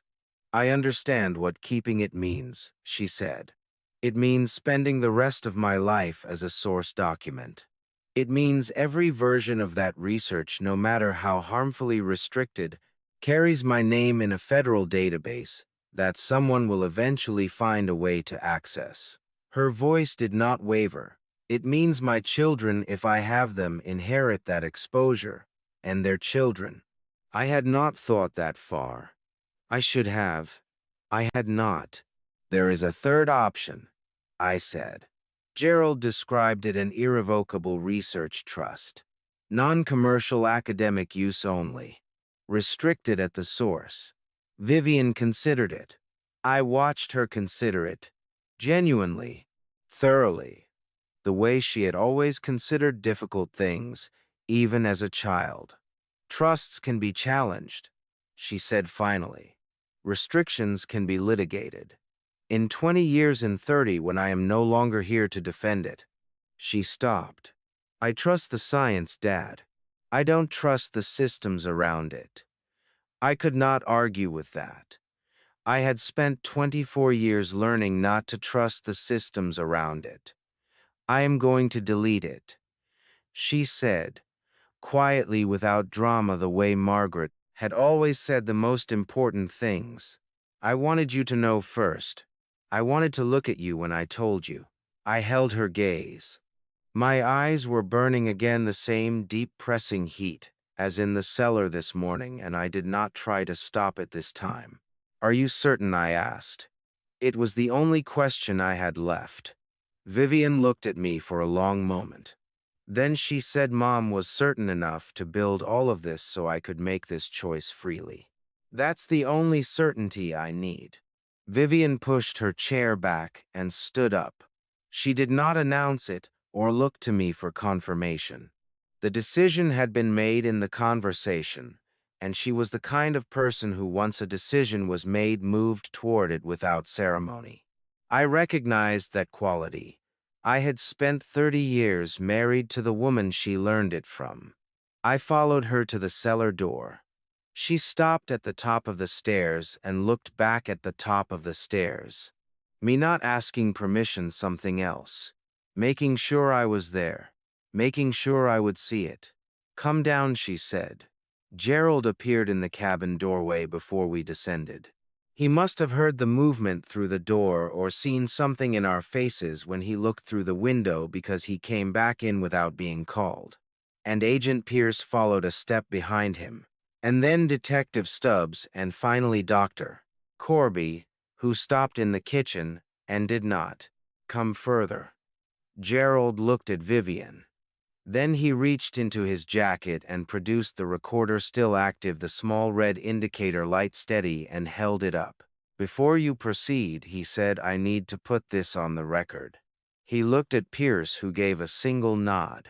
Vivian Oakes, acting under the authority granted by the power of attorney instrument, executed by Margaret Oakes, on the 14th of March 2006 and amended on the 2nd of September 2011, is exercising her sole authority to permanently delete all materials constituting the Series 7B archive of the Oakes Initiative. This action is taken voluntarily without duress and in the absence of any current federal seizure order covering these materials. He lowered the recorder. Agent Pierce, do you confirm the absence of a seizure order? Confirmed, Pierce said. The current warrant does not extend to the underlying research archive. Gerald looked at Vivian. Proceed. We went down the stairs. The cellar was the same as it had been this morning. The dehumidifier humming, the shelving units along the walls, Margaret's handwriting on every label. But something had shifted in the quality of the room's atmosphere, the way a room shifts when it knows it is about to become a different kind of place. I stood at the bottom of the stairs and watched Vivian cross to the central table. She sat down in front of the laptop first, not the server. The laptop. She opened it and the screen came on, and she typed a sequence I did not recognize into a prompt window. 12 characters. She had memorized them. Of course she had. The laptop connects to the primary server unit, she said, for the recorder, for the record, for whoever would one day read the transcript of this moment. Her voice was steady and clear. I am initiating a 7-pass overwrite protocol on the Series 7B primary partition. This will render the data unrecoverable by any currently available forensic method. She pressed the key. A progress bar appeared on the screen. I watched it. It was not fast. The archive was large, 2.3 terabytes of raw data, 24 years of tissue samples and protein sequences and epigenetic maps. The record of something that had happened once in 600 million people and been caught, documented, understood. The progress bar moved across the screen in small, unhurried increments, and the server unit hummed slightly louder than the dehumidifier, and the cellar was otherwise completely quiet. I thought about the winter of 2000 when I had first looked at the data and not believed what I was seeing. I thought about calling Elaine Corby into my office and watching her face when she looked at the same numbers. I thought about driving home that evening, telling Margaret over dinner that something extraordinary had that happened, watching her put her fork down and look at me with those careful, patient eyes and say quietly, "Tell me everything." My throat tightened until it ached. The progress bar reached 40%, 50. The server unit's hum was steady and constant, indifferent to what it was doing. Vivienne sat with her hands in her lap watching the screen. Her back was straight, her breathing was even. But her right hand, resting on her thigh, was pressed flat with a pressure that was not quite calm. And I recognized that too, the way the body keeps score even when the mind has decided. 70%, 80. From behind me on the stairs, I heard a sound. I turned. Dr. Elaine Corby was standing on the third step, her hand on the railing, watching the progress bar from a distance. Her face was doing something that I did not have a name for, not grief exactly, not relief, not guilt, but the specific expression of someone who has watched something they built with great care and worse judgment come to its necessary end. Her eyes were wet, but she did not look away. I did not look away either. 94%, 97. The progress bar completed. The screen displayed a single line of text, white on dark. Permanent deletion complete. Primary partition empty. No recovery possible. Vivienne looked at it for 3 full seconds.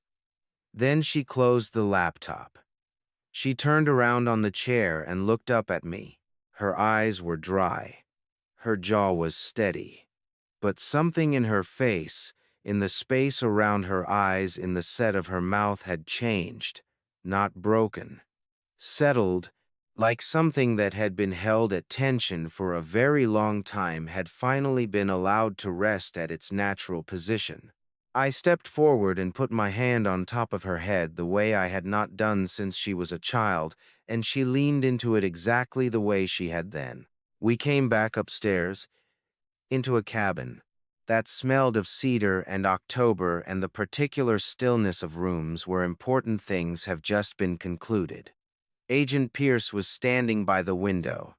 She turned when we came through the cellar door. "The prosecution proceeds," she said.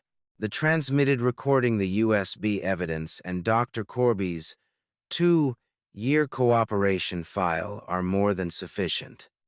You are not required for the trial, Dr. Oakes. Either of you." I nodded. She looked at me for a moment, then said, "There is something you should know. Preston Caulfield is not the top of this.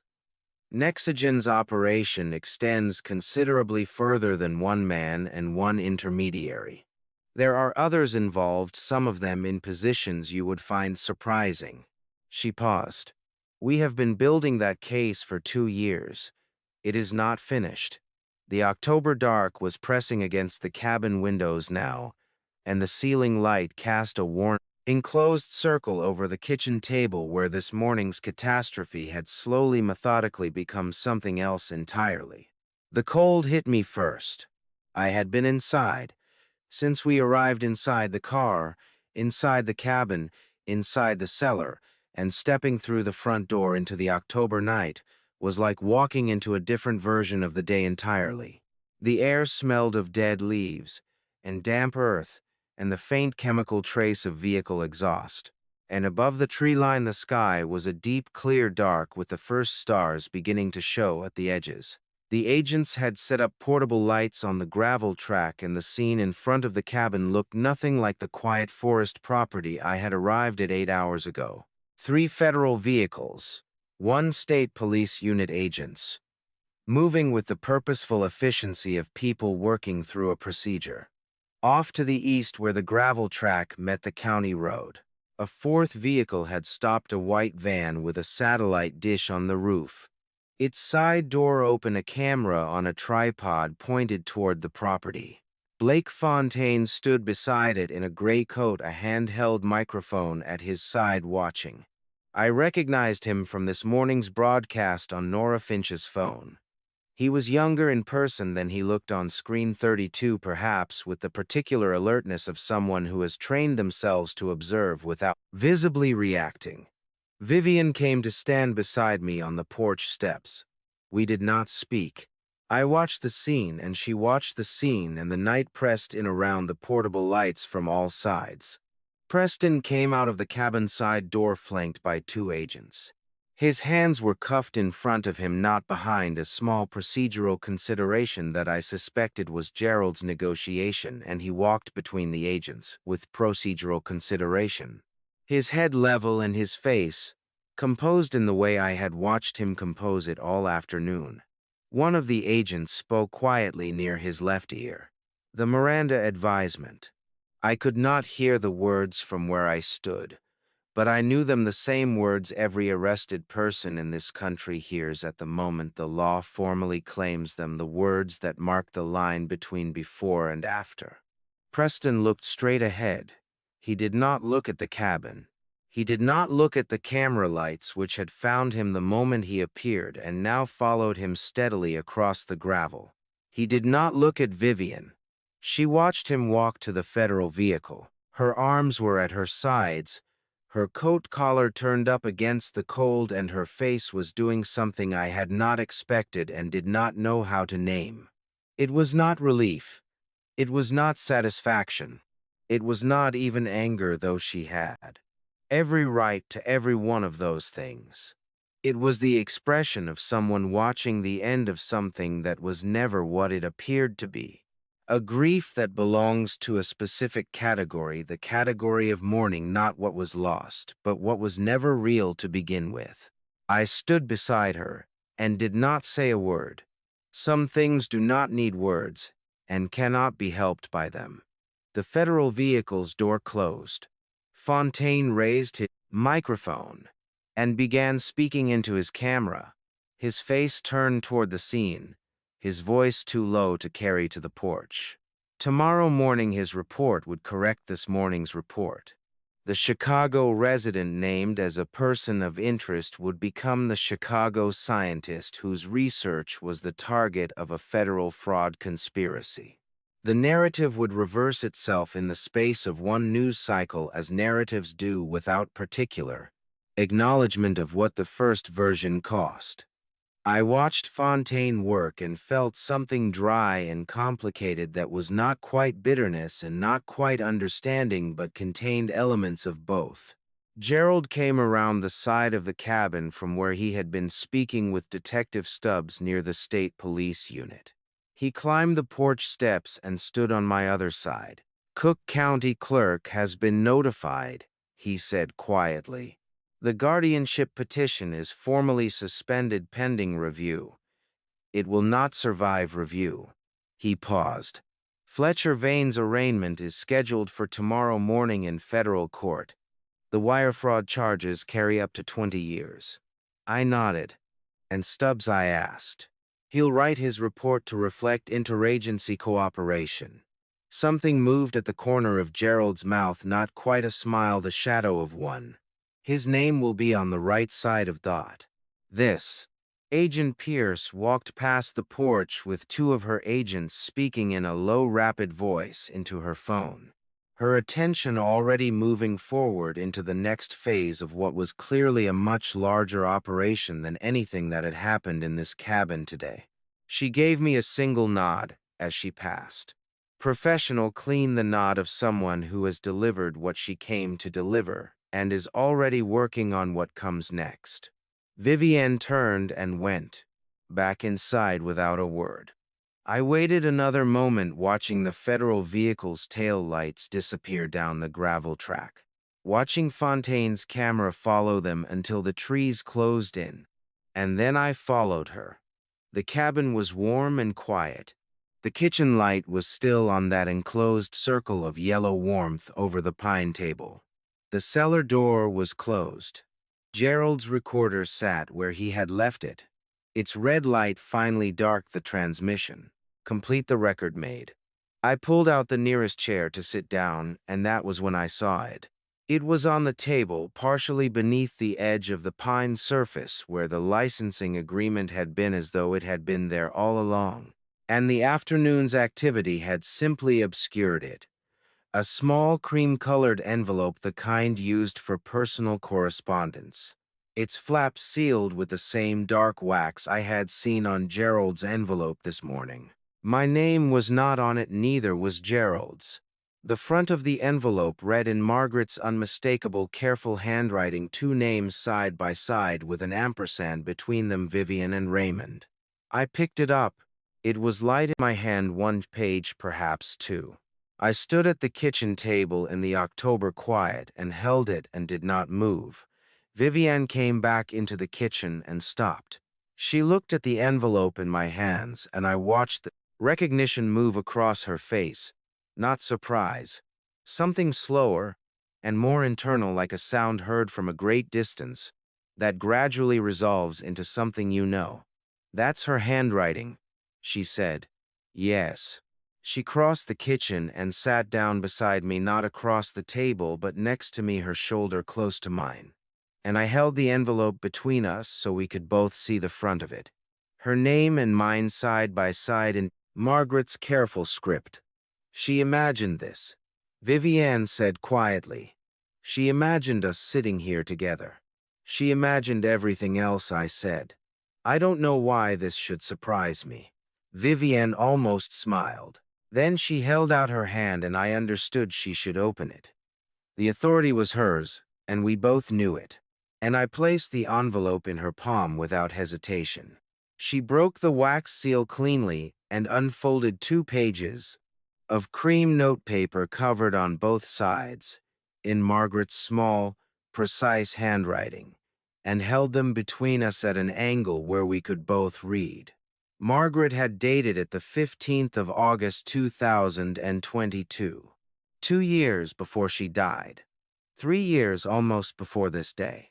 She began with our names, not formally, just Raymond, Vivian, as though she were speaking into a room she expected to find us both in. If you are reading this together, then something I feared has come to pass, and something I hoped for has also come to pass. You found each other in the middle of it. That is enough. My chest tightened so sharply I pressed my hand flat against the table. She went on. 3 paragraphs about what she knew of Nexogen by August 2022. Not guesswork, not intuition, but documented intelligence. She had assembled over years with Gerald's help and latterly through Dr. Corby's cooperation. She named the structure 3 senior executives at Nexogen's Boston headquarters, who had approved the Series 7B acquisition strategy, 2 members of a federal biomedical research grant committee, both with prior professional connections to Nexogen's parent holding company, and one name that Margaret set apart in its own. Sentence preceded by a dash and followed by nothing, just the name hanging on the page, the way important things sometimes do. I read it. Then I read it again. Raymond, Vivian's voice had dropped. "I see it," I said. From the next room, the small sitting room where Agent Pierce had set up a temporary working space, came the sound of a conversation being conducted in the low, rapid register of professional urgency. Dr. Corby's voice even and precise. Pierce's voice responses clipped. And then once a silence that was not empty but full, the kind of silence that falls when someone says a name that changes the dimensions of a room. A moment later, Pierce appeared in the kitchen doorway. She looked at the letter in our hands, then at my face, and something shifted in her expression, a confirmation of something she had already been told. She knew, Pierce said. It was not a question. She knew for 2 years, I said, at minimum. Pierce looked at the letter for a moment longer, then said, "Dr. Corby's debrief confirms the same name among others." She paused. "This is going to take considerably longer than Preston Caulfield's prosecution. I want you to understand that. What we are building is a case that will move slowly and carefully through institutions that do not yield quickly." She looked at me steadily, but it will move. Gerald came in from the porch where he had been making calls, and Pierce turned to brief him quietly in the kitchen doorway. I watched Gerald listen, his face doing the controlled processing thing it did when information was being organized. And then Pierce said something that made him go very still. "Nora," he said, "not a question, a recognition. Your wife called Detective Stubbs' direct line 6 weeks ago from a prepaid phone," Pierce said. "She identified herself only as a person with knowledge of the Nexogen inquiry. She gave him 2 names and a document reference." A pause. "She did not tell you," Gerald said. Nothing for a moment. His jaw worked slightly. Then he looked at the ceiling briefly, the way a person looks when they are managing something that has moved them and they have not yet decided what to do with it. "No," he said, "she did not tell me." He took out his phone and stepped back onto the porch, pulling the door mostly closed behind him. Through the wood I could hear his voice, low and unsteady in a way I had never heard from Gerald Finch in 30 years. Saying his wife's name. Vivian was looking at the second page of Margaret's letter. I looked with her. The final paragraph was shorter than the others. Margaret had written it in a slightly different hand, not uncertain, but deliberate, as though she had chosen each word from a larger set and discarded what did not belong. "I did not tell either of you everything because I did not want either of you to carry what I was carrying. That was perhaps not the right decision. But it was the decision I made, and I made it because I loved you both more than I loved being transparent. I hope you can forgive the distinction. I think you already have. Take care of each other. That is the only instruction that matters now." Vivian set the letter down on the table. She pressed her fingers lightly over her eyes for a moment. Not crying something just before crying, the physical act of crying, holding something in long enough to let it settle. And then she lowered her hands and looked at the kitchen wall. "She really was something else," Vivian said softly. "She really was," I said. Outside, the forest was completely dark and completely quiet, the way southern Illinois gets in October, when the wind dies and the animals have gone still and the only sound is the particular silence of a place that has held something important and is now resting. The kitchen light was warm. The letter was on the table between us. Gerald came back in from the porch.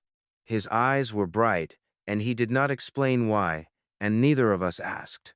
Vivian looked at the table for a long moment. Then she said, "I don't want to drive back tonight."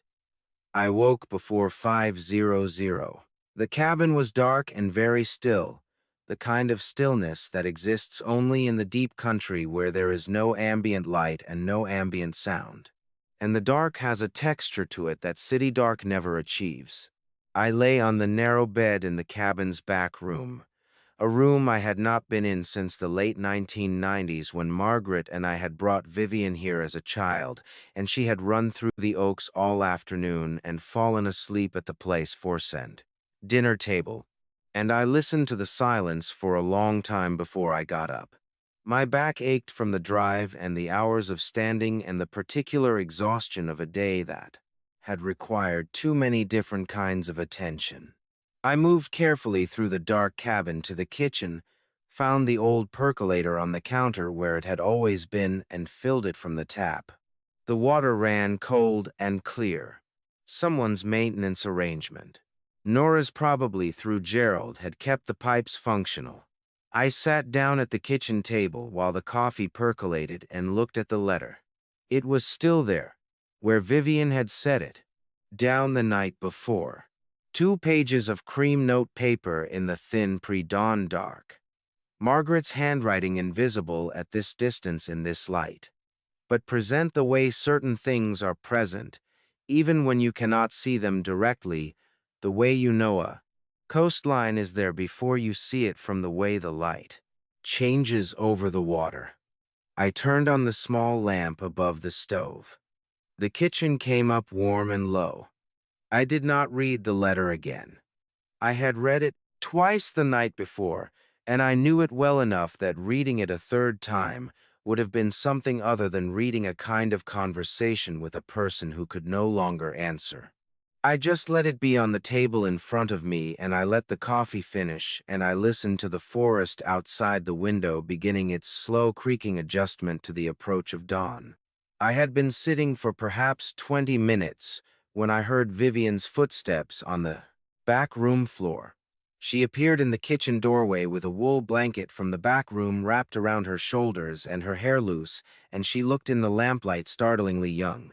Not as young as she had been in that hospital bed at 10 years old, but younger than the woman who had sat across from Preston Caulfield yesterday afternoon with her arms at her sides and her face like a closed door. She looked like someone who had put down something very heavy and had not yet entirely adjusted to the absence of its weight. She looked at the coffee, then at me, then at the coffee again. "Please," she said. I got up and poured her a cup, and she sat down across from me. And we held our cups, and the kitchen was warm, and outside, the first gray-blue trace of light was beginning at the top of the tree line. "How are you?" I asked. She considered the question seriously, the way she had always considered questions, even simple ones. "I don't know yet," she said. "I think I need a few days to find out." She wrapped both hands around her cup. "How are you?" "The same," I said, "exactly the same." She nodded as though that were the right answer. Perhaps it was. We sat in that for a while. The percolator ticked as it cooled. Outside, a bird started one single call, tentative, testing the dark, and then stopped. "I keep thinking about the research," I said. It was the thing I had not said the night before, the thing I had held back because the night before had already carried enough. Not with regret. I want to be clear about that. You made the right decision, and I believe that without reservation. I looked at my coffee cup. I just keep thinking about the winter of 2000. What it felt like to look at those numbers for the first time. There was a moment when I understood. What I was looking at, really understood it. And I remember thinking that this was the reason. The reason for all of it. The work, the years, the I stopped, started again. I thought Margaret would be proud.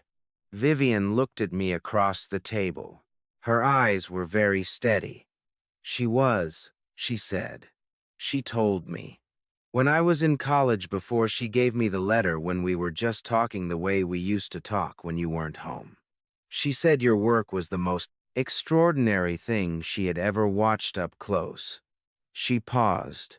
"She also said it scared her. Not the science. What people would do with it." I looked at my daughter. "She was right about that too," I said. "She was right about most things."